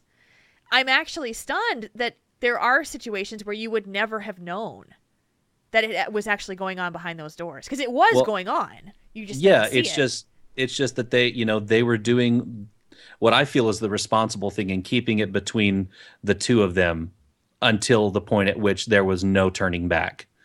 Because that's as much stress as I felt through the divorce. I would not have wanted to know from the very get-go if it was a long, because I still don't know how long the issues were between my parents, because I would not want to have that constant fear and terror running through that my family was going to be ripped apart at the seams Yes. for however long it was. As much pain as I went through, I'm glad it was a relatively quick compared to what I've heard before. You were very lucky. I was and still am very lucky. In fact, my dad, he posted a He's big here wall of text that tonight. he's here, which is why when I read this story before the show, I knew this was coming. So I'm glad he's here. But yeah, it's and I love my folks, but I'm glad that whatever issues they had, they kept to themselves until the point at which there was no turning back, because that's not fair to the kids No. to keep them under this constant. It's kind of like the Cuban Missile Crisis. You're always worried, when's the bomb going to drop? When am I going to have to stand under a desk that's not going to do anything? Yeah. Where's my fallout shelter? It's And it's your tough. your dad is amazing, by the way. I mean, he He just is. posted this beautiful message in our chat room telling Marconin how much he loves him, how much he is his hero.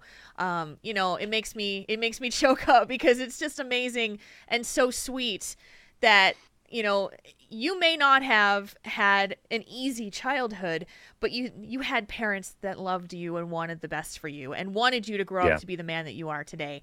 And I can pretty much guarantee that Warrior's parents, considering that that's a similar situation that you just described to what he has gone through, that his parents really do want the best for their children, and they don't want to uproot their memory structure of not being able to have these family dinners. But what he is saying is, I just want you, Dad, to tell me what's in your head instead of trying to protect me. And honestly, those are the words that you need to use. Those are the words that you need to use. You have your solution already, Warrior. Yeah, you just need the encouragement. But Yep. your dad may not tell you, because some things he may not feel that you need to know. And But you know that's, what? There's a line that shifts when you are in your 20s and when you are becoming an Sure. adult, from being the child to being the adult that you can have that conversation. And I don't know where that line Sure. is. I never did. It changed. It's dependent on the person. It is. It's completely fluid between people. My gut is telling me that his dad is not necessarily knowing that line is existing yet. He still sees them as children that need protection versus adults that can have a conversation with them and say, this is how I feel about this. And I think that your dad needs to hear, really truly needs to hear you say that you want him to be happy, that you couldn't be happier for him, that you are happy that your mom and your dad have moved on and found other people to be happy with. Because I think that's one of the biggest fears for a parent, is to make their child feel like they are not, because they didn't love their mother, that they don't love them anymore. Yeah. I think that, and if you go on to move on with your life with someone else that makes you happy, I mean, I am blessed when I have a kiddo who tells me, I'm so glad that my dad married you, because because I know you and I know who you are, and you've known me since I was a little girl. And I've known her since she was 3 years old, and she's 12. But that is a fear for every parent, is to have that child to say, you're not my real dad, or you're not my real mom, or, you're just hooking up with some floozy because you didn't want to be with my mom anymore. I mean, there's all that dynamic crap that happens when a marriage shifts apart. Your parents, you said your parents both moved on with their lives and are happy now. And that's, I would say, I mean, I'm extrapolating, but I think that's what you would have always wanted for them. Yeah. And, I think it like you were saying, the line where you change from being the son or daughter to being an adult, that's a family member, and having to talk to your parents like you would somebody at work, is difficult for both you and your parents. So like you were saying, their dad may not know where that line is, but like you were saying, like Waria said, I don't want to know the inner workings of what happened. I just want to tell them both what you guys have said. And that's really all you got to do, is just say, hey, look, I know stuff went down. We know that you didn't have to work. I would appreciate in the future that you just be honest with me. And I understand that it was awkward for you. I can understand that this would be a very awkward situation to come in on Christmas with your ex-wife being there. It is awkward. I mean, my mom, she beat herself up for a long time because she felt awkward because she was suddenly the outsider. She suddenly, my grandparents' house was not, her in-laws' house. It wasn't her family anymore. As far as technically she wasn't, but she always was. My grandmother still loves her like a daughter. And it takes huge. A long time to heal. But that's huge. It is huge. That your grandmother still accepted her as part of the family, even though that the marriage did not stay together. Yep. And that's a glue that holds it in and keeps the cohesiveness there. If there's still acceptance of her as a person, as a member of the family who produced you and your sister, then that's a huge, huge thing, because your grandmother could be the complete opposite and say, you left my son, get the hell out. No, well, it was him that left her. Or or you guys, he didn't want you to be here anymore. Then you can keep going. Yeah. So there's. Well, I've already told you once. My grandmother was awesome. She sounds like an amazing woman. I would love to meet her someday. She is. Both my grandparents are. That's great. But yeah, so it was very awkward for my mother, even though the whole family was had welcoming arms for her to come, because they still wanted her to be there. They wanted her there. It still took my mom a long time to feel comfortable, and sometimes I don't know if she completely feels comfortable or not, because I don't know, but she still shows up for Sunday dinners when she can. But I can understand where it'd still be awkward for a very long time, and it's that awkwardness that Waria's dad hasn't gotten over yet. Yes, and that takes time, and so allowing for time and allowing for honesty. 2 years is still too raw. Yeah, it is. And there is a conversation that I think you can have, Waria, with your parents individually, whether it's you or with your brothers or not. But I'm going to ask, if you can think about, has the line ever been crossed from parent-child to becoming both adults who can have an adult conversation together? Because if they're still treating you like child and children, then that's where the big problem is. And I think that's where the core issue has happened here, is that they're still trying to protect you guys. And you might have to be the one that kind of breaks down that line and says, guys, I'm an adult now. I get it. And I want you to know that I still love you, that I want you to be happy. And it doesn't matter to me to know the reasons why you split. I just want to be able to make the future.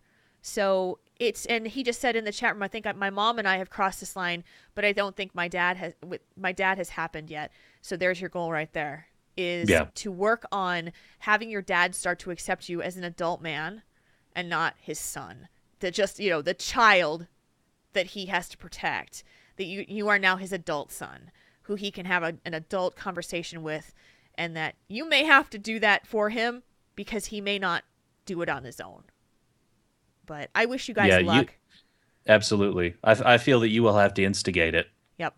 You'll have to bring it to his attention and sit him down. Yeah. But this is not an unwinnable situation at all. It's a tough conversation to have, but it's a good one. And it'll probably strengthen your relationship as long as your dad is willing to hear it.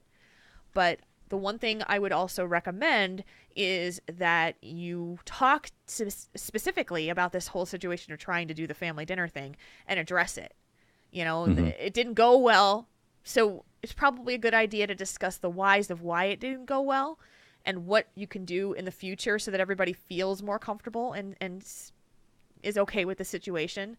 Because, man, trying to now pretend that you're still all a cohesive family when you're clearly not, nobody's actually talking about the huge elephants in the room, makes for a very, very awkward holiday.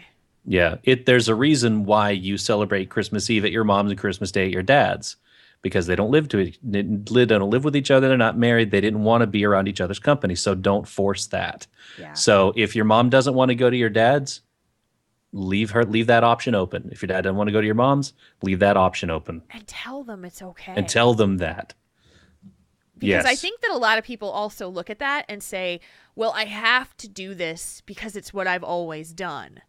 There is no other option. I have no choice. Mm-hmm. But you've made other choices that has made that considerable situation very, very different than it was before you made that choice. And every choice has consequences. When you choose to divorce, there are going to be ripple effects of things that are going to change. You know, it's just going to happen. It's just part of the deal. And you can't just consider to do the same things without expecting that the consequences are not going to be there. So when you guys split apart, holidays are not going to be the same. But if you pretend that they're supposed to be the same, then there's just going to be people going, I don't want to do this. This is not fun. So yeah, it seems like that's a fixable situation, but it requires some discussion. Mm-hmm. So I learned a lot about you tonight, sir. A lot of people did. Yes, and I think it's a good thing. Yeah, and both, my dad's here in the chat room, and my mom makes it whenever she can. But both of my parents are really awesome people, and I don't get to tell them that enough these days. But I imagine I'll call my dad after the show just to say hi. I think that would be awesome. And Mama and Papa Jules are having problems with chat these days, but I know that they watch. And so I will say the same, that Mama and Papa Jules are pretty darn awesome. And yeah, I can't call them because it's usually too late, but I'll probably call them tomorrow. Yeah. So if you guys want to be a part of the think tank, you can do so by sending in your questions at questions@taurenthinktank.com. That's what Warrior did. And we thank you, Warrior, for your question tonight. We hope we've come back with some suggestions to help you move forward with the situation, and we wish you a ton of luck with it. Mm-hmm. And if you guys have any feedback about this discussion, just send it to questions@taurenthinktank as well. We'll both see it that way. We love it. All right. Now we're going to have some fun for the rest of the evening. It's fun time. It's Tell Us One Thing time. We read your submissions because reading your mind would just be creepy. Your dad is so cute. All right. We have a two-parter from Mordu, our friend Mordu from the Cat on Fire raid team. Number 1, confession time. Have you ever been banned? And if so, for what offense? Number 2, knowing that WoW will be coming out with the gold for subscription time token, do you regret any of your recent gold purchases? I'm looking at you, Mr. Mountaholic.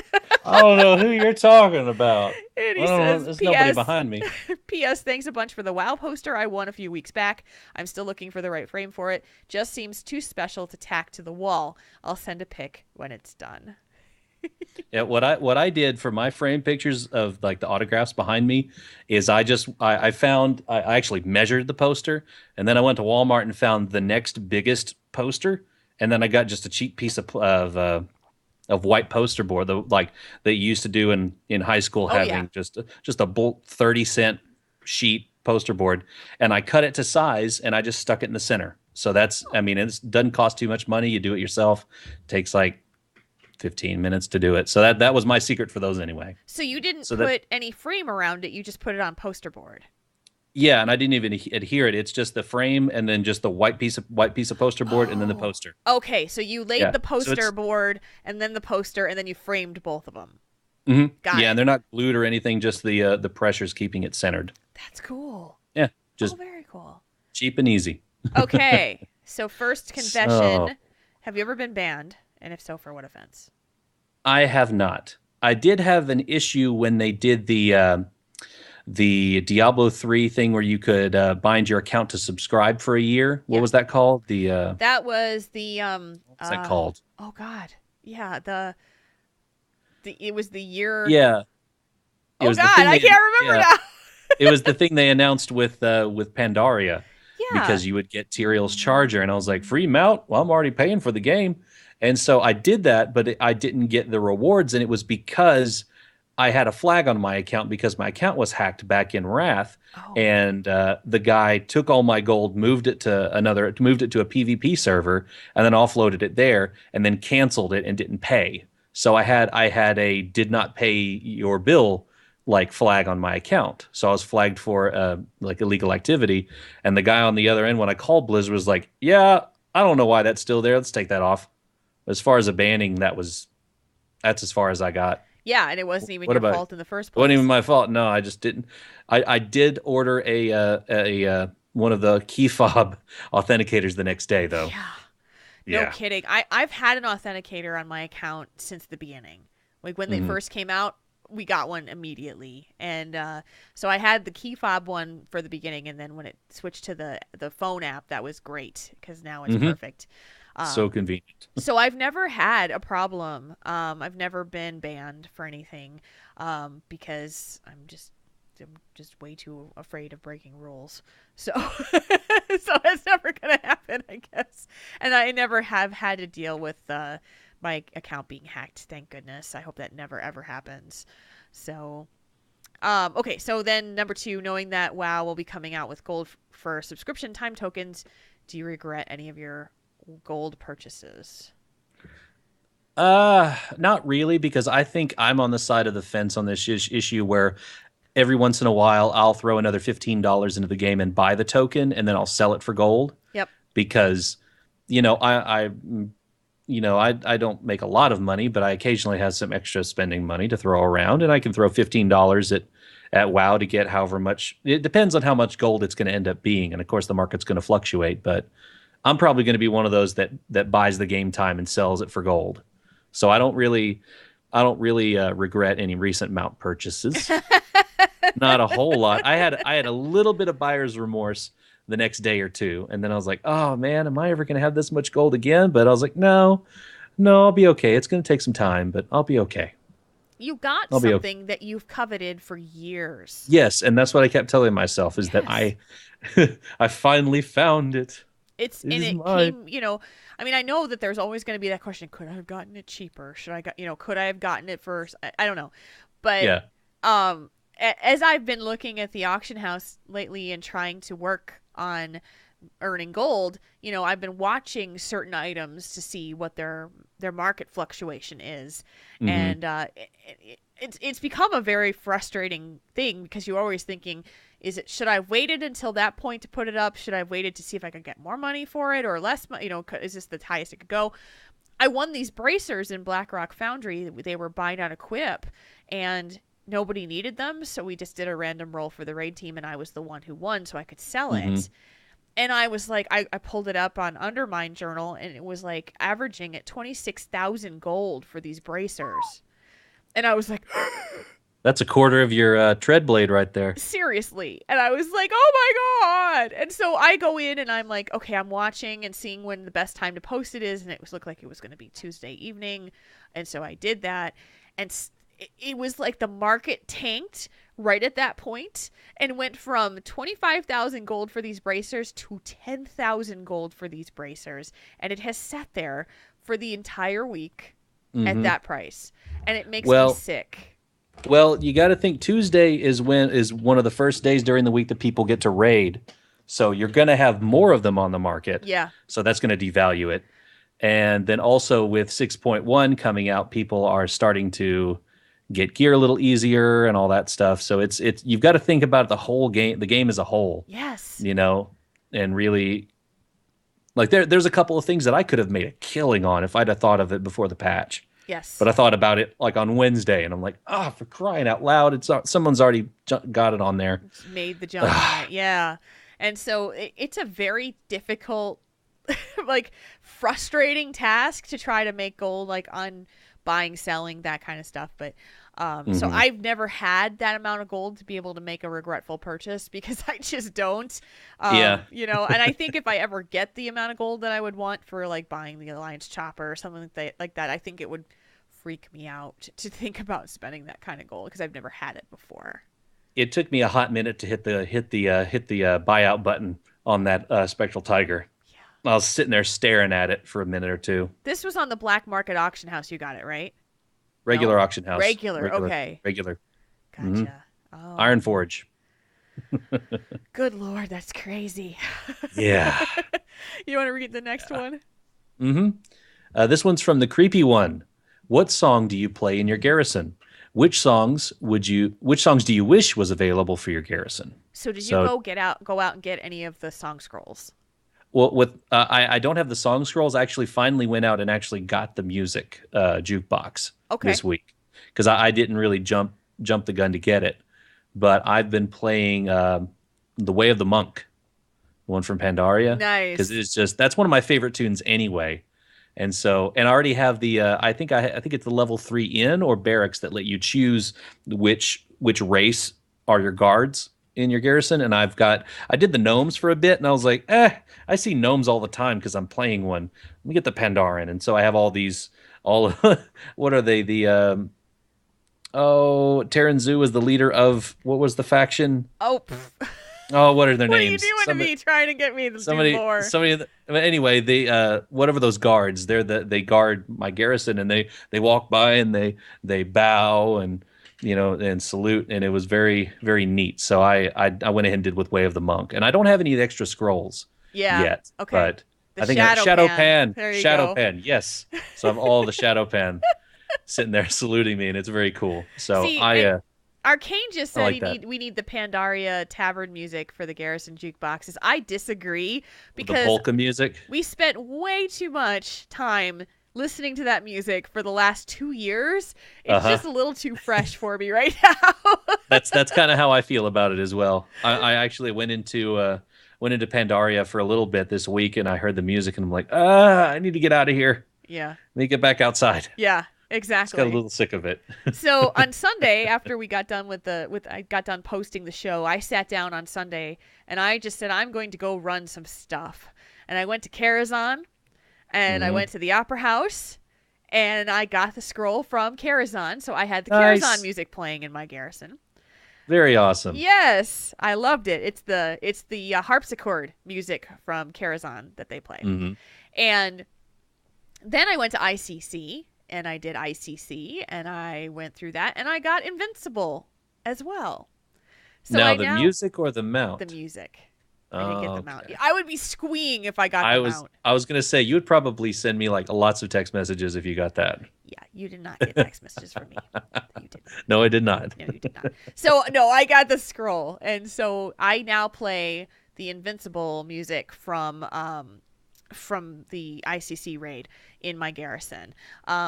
Kane plays the Grizzly Hills music in his garrison, and we sit right next to each other. So, and if I am in a general like tired mood or something like that, and he plays that music, I get weepy. It's like I get so sad. The Grizzly Hills music is so sweet, and it's so. There's a big kitty on your chest. Yeah.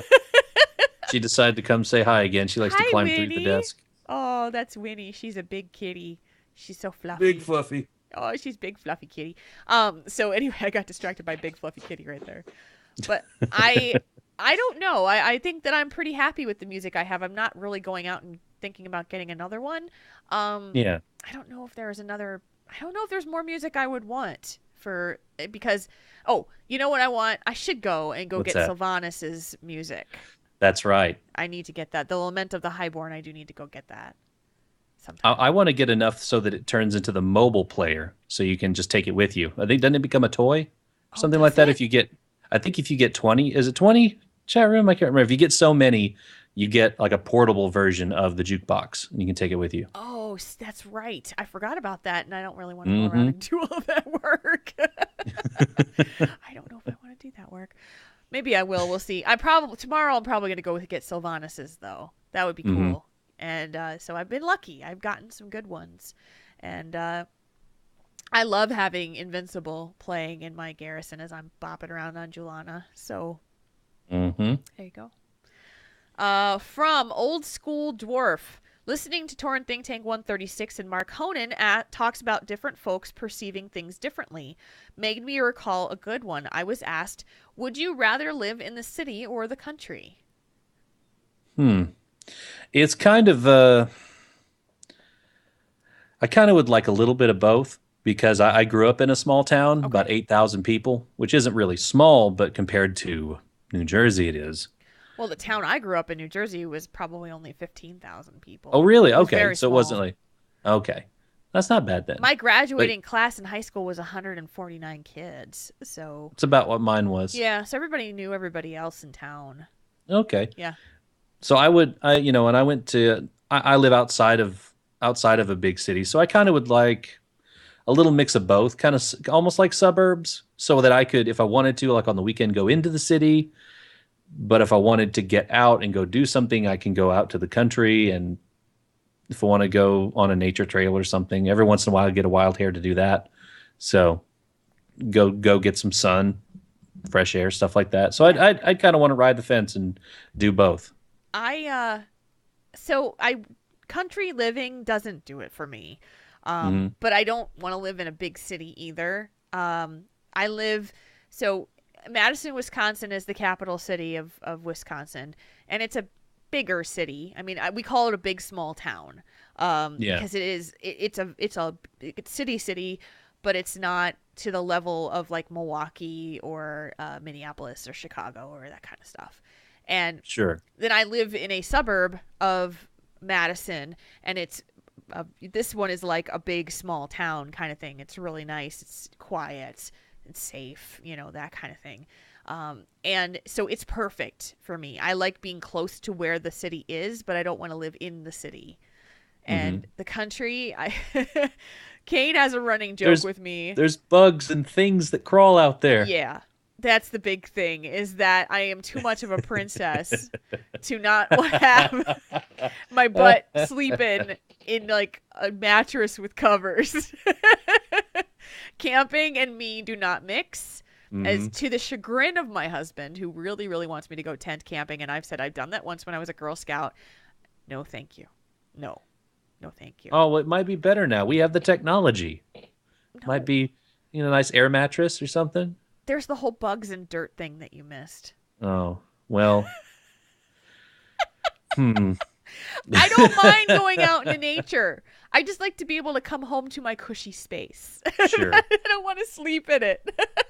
Yeah. Well, that's one thing I like about being kind of close to the country is kind of like the farmland stuff. So if I've gone to a local like Hmm. produce marts, and especially down in Louisiana, there's one where a guy makes he's got his own custom butcher shop where people will kill game and they'll take it to him and he buys it and makes sausage, makes steaks, all this stuff, and it's pretty much farm to table. And it's really good food, and the prices are good, and it's different. It tastes different than you would buy, say, at Walmart. Oh, So, yeah. like, especially if you get local sweet corn down here, right time of year for sweet corn is, oh man, it's good. It's good stuff. Yeah, Mm. and so there's benefits to it all. It's just, yeah, not country living. I don't know. I don't. I could just imagine you two singing the theme song to Green Acres. Oh Lord. No. That may have to happen, I'm too much of a princess, and I admit it. darling. I love you, but give me Park Avenue. Yes, pretty much. Last So the one. next one is from Memeth. He says, "It's a snow day in your garrison. Hot cocoa and cookies are all over. You host a snow building contest. What won first prize and who built it?" And this could be friends, followers, or fans. Oh my. Snow building contest. All right, somebody has to build, in my garrison, they've got to build a massive kitty cat. Like it's going to be a big cat, because you got to, you got a snow cat. Huge. Who built it? Well, gosh. Duh. The members of Cat on Fire have to build it, because, they're the ones that are familiar with it. So the Cat on Fire raid team, you guys are responsible for building the massive fire cats. I don't know how you get it on fire because it's snow, but you figure it out. And Mhm. maybe you just like pour kerosene on it and let it burn. The water, I don't know how Uh-huh. it work on top of snow. I don't know physics.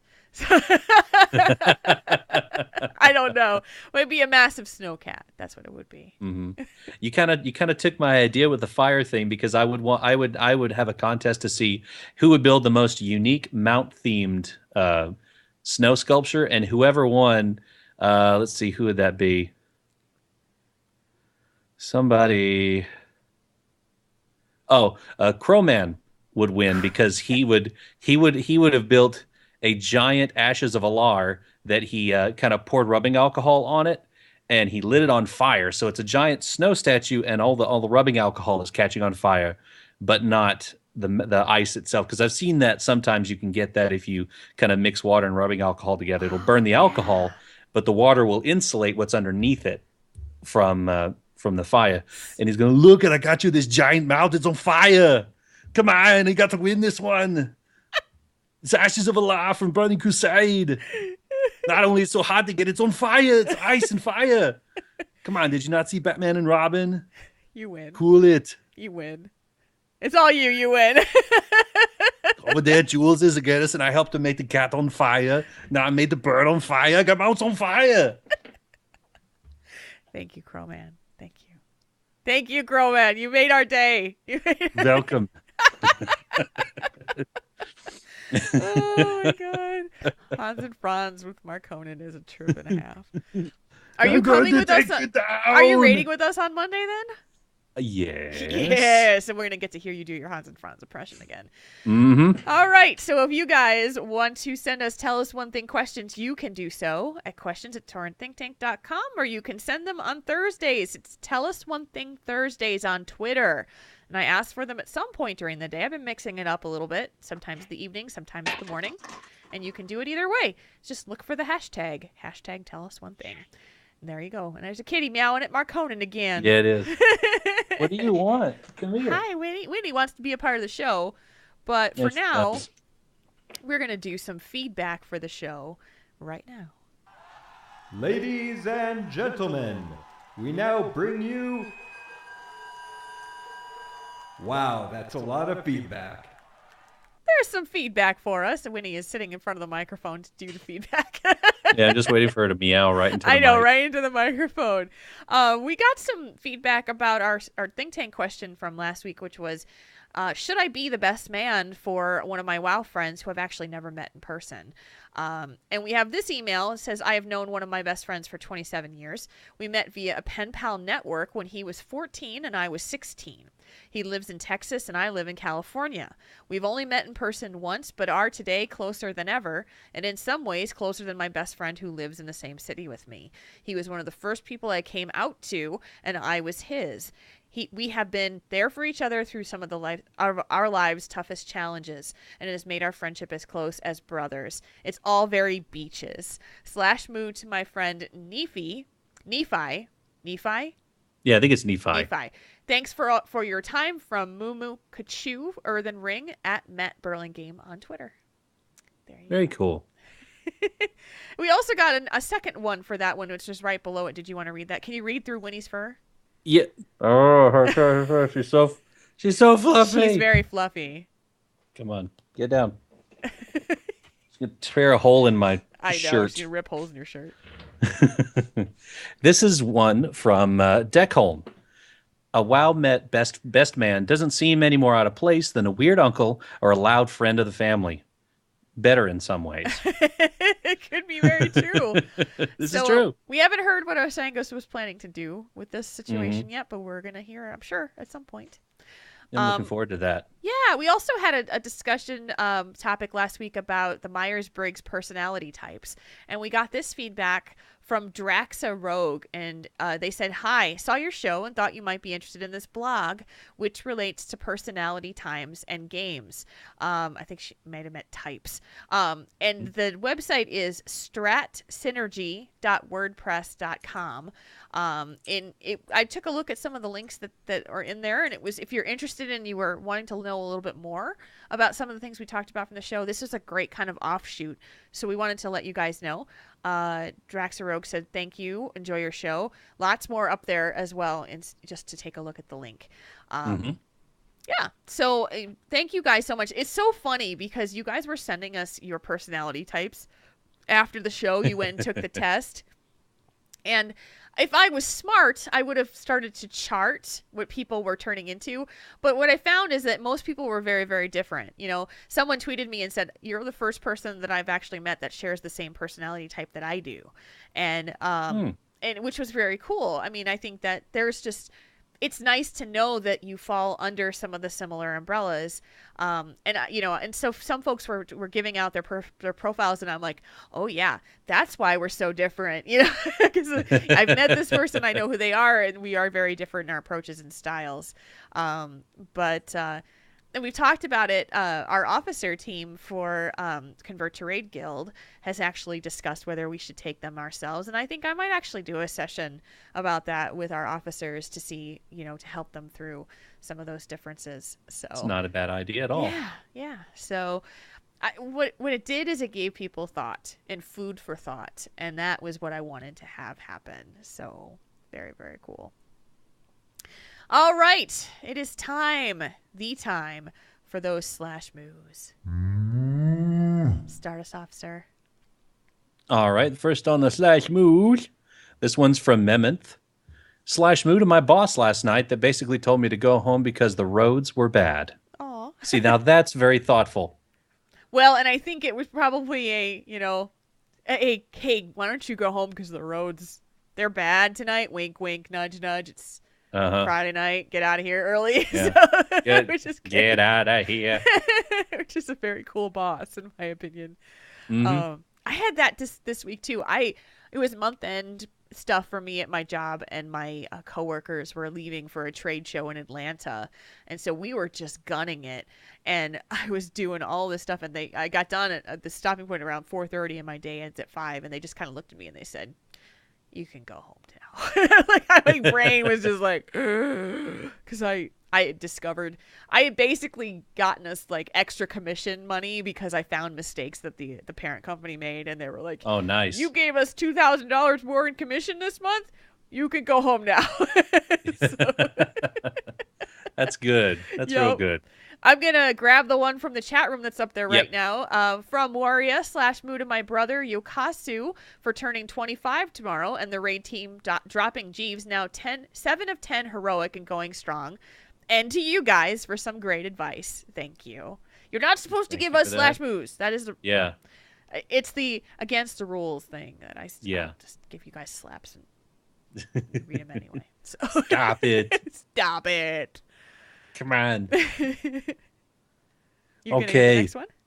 From Mullet863 /moo to @Mudala for some kind words this week.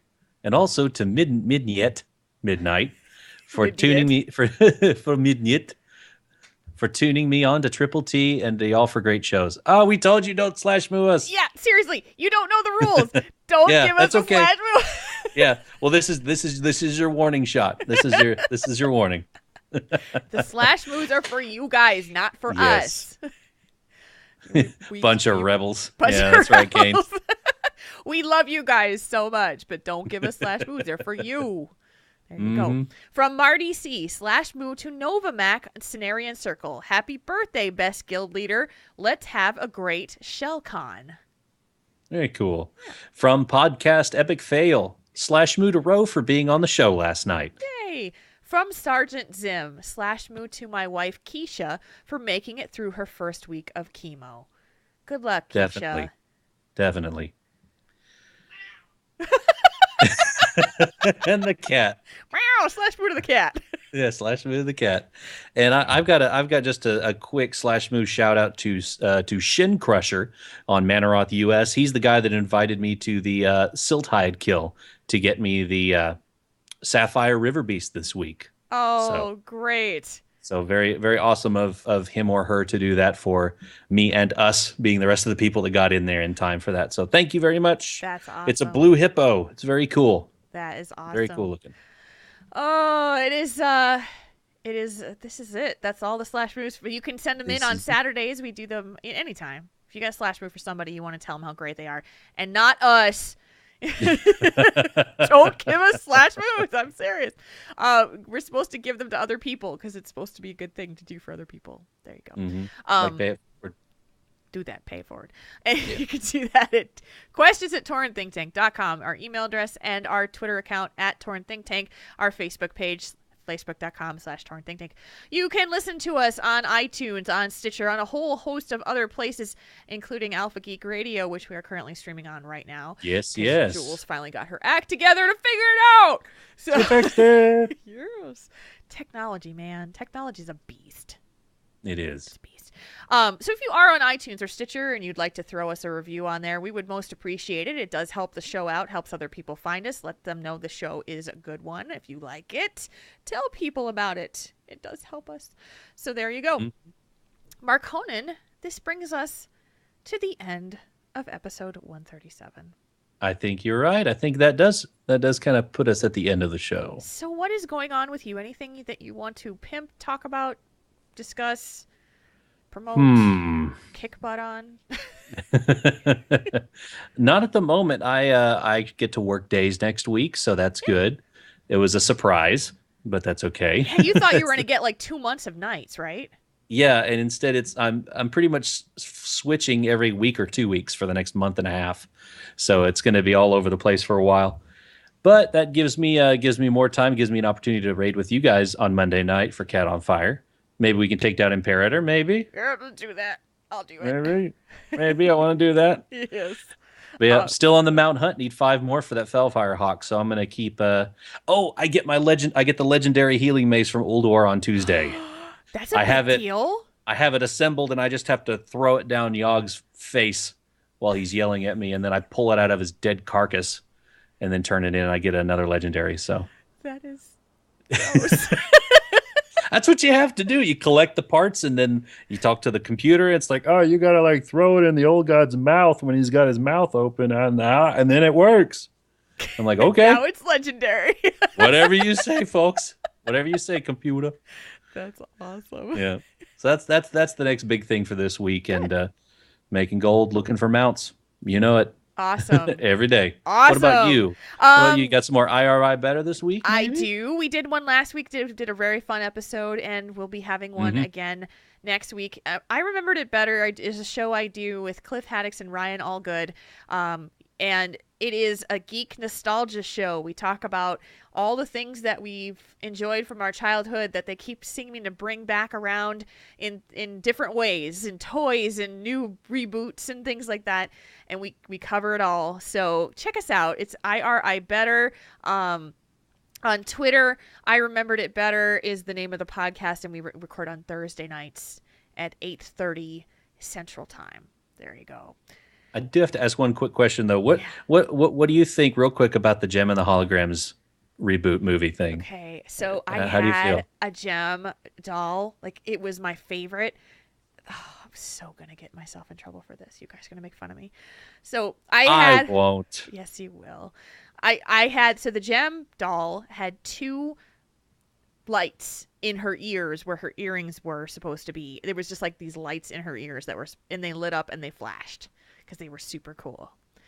And I had Whitney Houston's The Greatest Love of All on cassette tape that I would play on my boombox, and Gem would sing this song, like, act it out over and over and over and over and over. I did this so many times, and it was like I was such the performer. And I loved Gem. I loved it so much. And so it's like one of those things where I'm like, I don't know if I'm going to enjoy this movie because it's so, like, you know, I was a kid. I was 10. Yeah. I'm 40 now. It's like, it's just not the same. Well, I mean, they did such a good job with Ninja Turtles. I mean, you are going to piss everybody in the world off with your Ninja Turtle crap. Marconin seems to think the Ninja Turtle reboot was the best thing since sliced bread.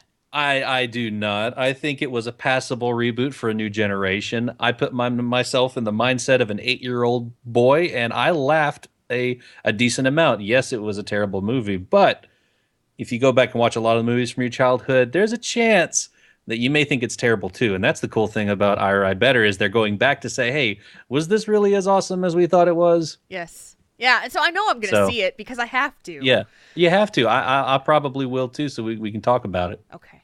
All right. Yeah, so I'm not sure yet. I'm on the fence. They only showed one preview picture of the Gem and the Holograms movie set, and I was like, okay, that's very pastel, just like it was in the 80s. So, Keytar, though, they get bonus points for the Keytar. They do. They get a lot of bonus points for the Keytar. So, yeah, if you want to hear stuff like that, that's what we talk about on IRI Better. Yeah. So there you go. We're on Thursday nights at 8:30 Eastern. 8:30 Central, 9:30 Eastern. So there you go. And with that, Tauren Think Tank, it's time to bring it home. Let's do that. There's one more thing. Rayanne reminded me of this, that I'm going to be on Realm of Books episode about Ready Player One that comes out this week. Fantastic book. I think it's Realm. Just search for Realm of Books. They're on iTunes and I think Stitcher now too. Yes. And that's Rayanne and also Arcane. So if you want to hear what Arcane sounds like, if you don't already, he's the guy in the bumpers. So if you want to hear more of that guy, which you should. Yes. He loves books. So he's a huge book nerd. So this is perfect for him, and he does a great job. So check it out. Okay. Now we're gonna bring this video. Sorry. She had to remind me. Right now. That's a little loud. That's better. Tauren Think Tank is a proud member of the Signals Media All-Star Network. Find out more about the other great shows in the network by going to signalsmedia.com. All voiceovers are done by two uber mages, Arcane and myself, Marconin. You can find us outside of the show on our website, taurenThinkTank.com, which has all of our podcasts and information on how to get in touch with us. Don't forget to get your Triple T t-shirts at slashloot.com. You got 3 designs to choose from in several different colors. They're very cool. You should check them out. They're very cool. I have them. Thank you to all of our patrons. The show will always be free. Your support helps us to do even more. If you would like to become a patron of the show, you can do that at patreon.com/TaurenThinkTank. Yes, you can. Let me scroll down because I was you lost your place. I lost what I was doing.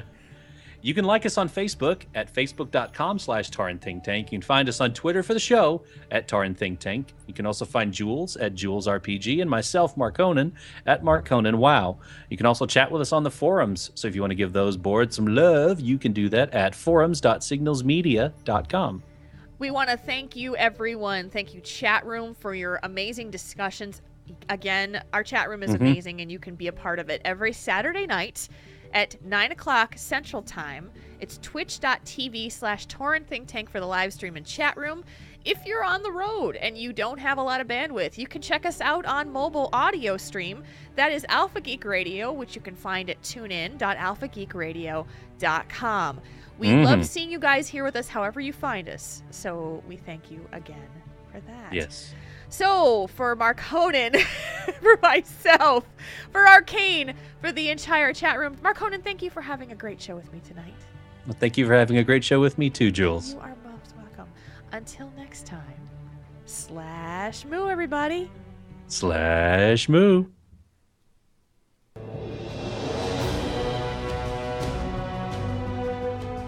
Tauren Think Tank. We make your problems less bad.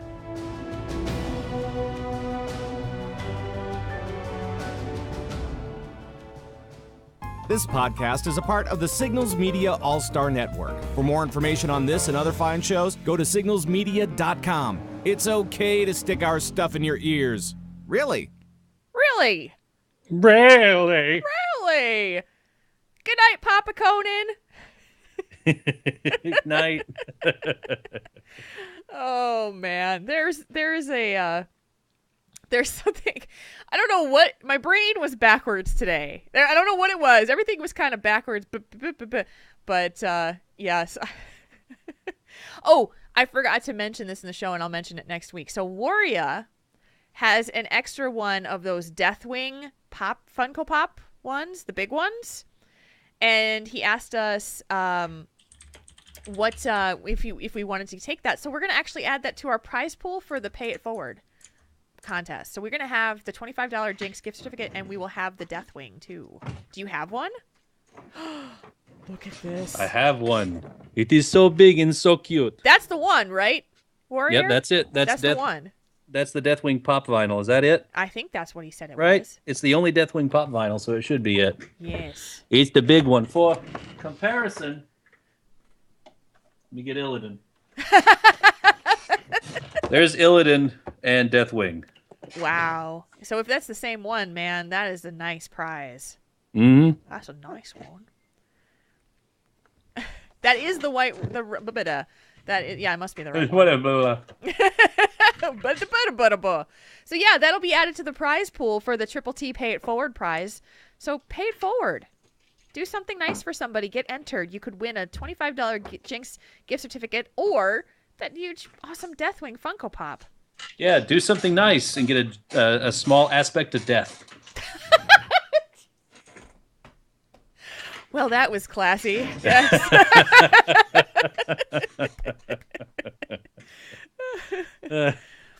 Oh my gosh. So last night we did a Patreon stream for our patrons and some friends, and we did Cards Against Humanity on our stream. And the laughter that went on for the 3 hours that we did that caused my stomach muscles to have such contractions that when I woke up this morning and I was walking, I took a deep breath. I was just like, oh my God, what the hell happened to my stomach? Like, that's how much we were laughing. So, man, I think we're going to I have an idea for something else we can do for that. We've got to try it out. I'm going to have to pick it up. We're going to have to try it out and see if it would work in a streaming environment like this. But if it does, man, it will be funny. So we'll have to test something like that at some point. Yeah, we have to try that out on at some point and see how it if the logistics work. Yes. So yes. So that was an awesome show. I am very pleased with what we got to talk about. And I love that we get to talk about things that are different. You know, every week it's different and cool and good stuff. So yeah, I think so too. yes, I am pleased. I didn't have Garrison here tonight. He usually is like passed out on the couch, and he's not in here right now. No, Winnie took that spot tonight. She's passed out on her box. With a little she's not meowing at you anymore. No, she's asleep. Yep. She got her back to me. Yeah, she's like, what? No. Yeah, I think she likes the really kind of fluffy blankets, and she'll start making biscuits. Yes. You know, with their paws. Oh, and that's what she's doing. Yeah. Oh, she just rolled over and looked at me upside down. Aww. So I've shown you the pictures of the cat beds that we had next to we've got them between our computers, right? We had a problem where like one cat, since we only had 2 beds and 3 cats, one cat would like uproot the other one to try to get in one of the beds. And so I bought a 3rd bed this week. And Kane actually caught a picture of all 3 of them sleeping in the 3 beds in a row, which is a very odd thing because I'm like, they actually are all laying within, inches of each other. And, but we put them between us when we're on our gaming computers because then they're close to us and then they're comfy, but they're by mom and dad. So, and that's why the cat tree is in that room too, so that they can be by mom and dad. So yeah, it's like, geez, he keeps saying you spoil them too much, and I'm like, well, it's better than them getting in my face while I'm trying to, kill Illidan or something, or walk in front of you and trying to podcast too. Yeah, like last week on Thursday, Garrus got a bug up his butt that he wanted to drive me crazy.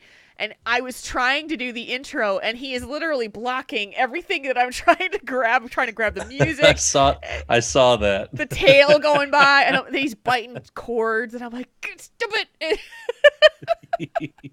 He became an obnoxious kitten all of a sudden. So, yes. So that is our show for tonight. It's lovely. It's lovely. And if you're wondering what you can buy on Jinx.com, I'm wearing one of the shirts. You are wearing one of those shirts. It says "Who will stand against?" It says "Who will stand against us?" Yes. Also, Dollar University, and there's a whole bunch of WoW stuff. There's Minecraft stuff. There's you need to check it out. A lot of cool stuff. I bought a lot of stuff at Christmas from there. I bought my Hearthstone glasses that are up there from there. Nice. Kane's been really into Hearthstone lately, and I can't. It just doesn't appeal to me anymore. Just can't do What it. what about did you try the Naxxramas solo adventure? No. Well, that way you're not playing against other people, so it's not like your anger doesn't go towards another person; it just goes to the computer. And that they've got the new Black Rock Mountain thing that they're bringing I out. know, and I think it's just because I feel, and I think it's probably gotten better now. But what bothered me earlier was that before the expansions came out for Hearthstone, there were only like these set decks, like 4 or 5 set decks that would be the best ones to play, and that was it. Yep. And if you deviated from that, you'd get crushed. Miracle Rogue, Zulok, Control Warrior, right? Stuff like that. Yeah. And then they introduced the Nax cards. And then they introduced the Goblins versus Gnomes cards, and that made it better because there's more diversity. Mm-hmm. But with more diversity becomes more complexity, and then my brain starts going, I don't even know what I'd want to play. Well, just pick whatever class you want. There's good decks for every single class, and as long as you're enjoying it, like I play mainly a mage and a paladin in games, so most of the good decks I have are paladin and mage, just because they're not always the best deck, but they're fun.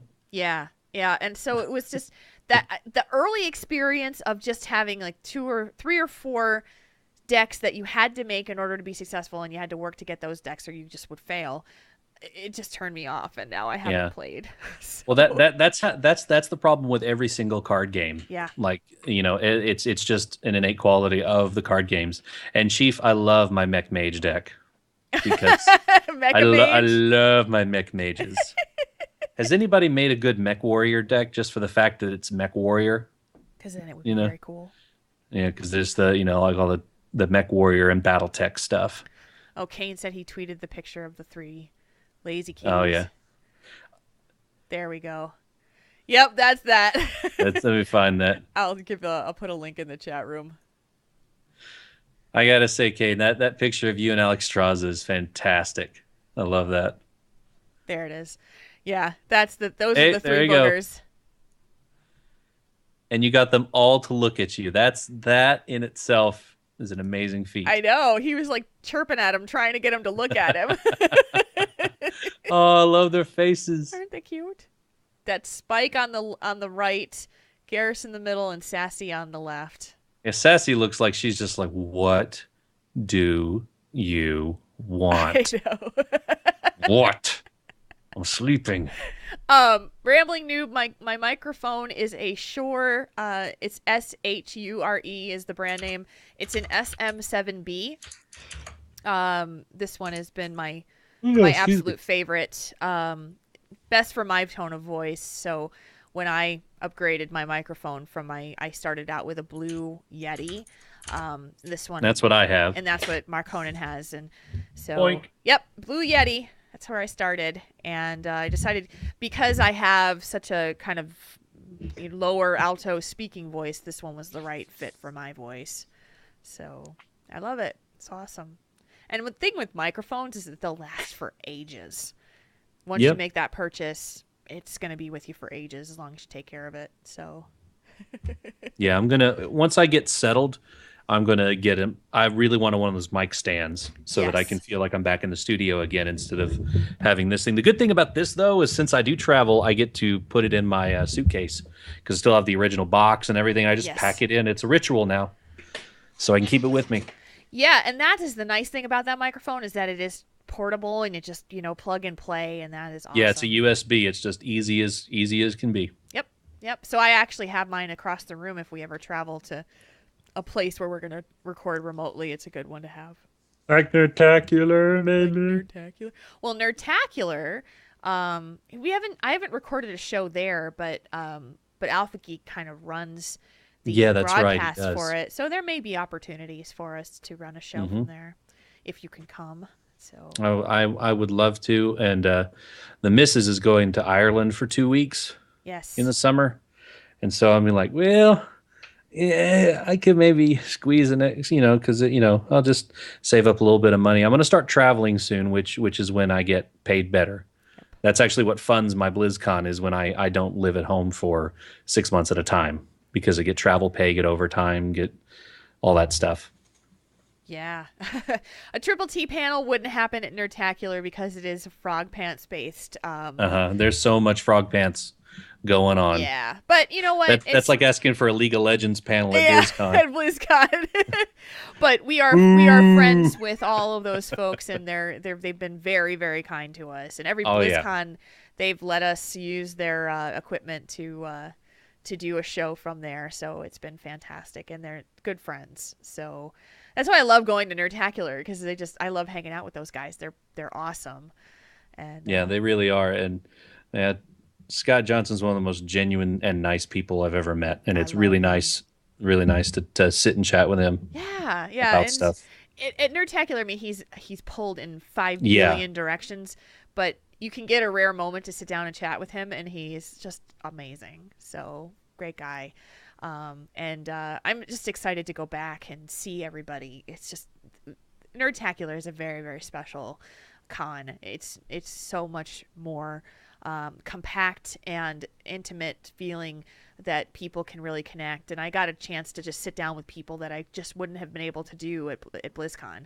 Johnny Feisty was there last time, and we had a wonderful breakfast together and just talked and talked and talked. And it was just like, I haven't seen him for a while. It was so great to just sit and talk.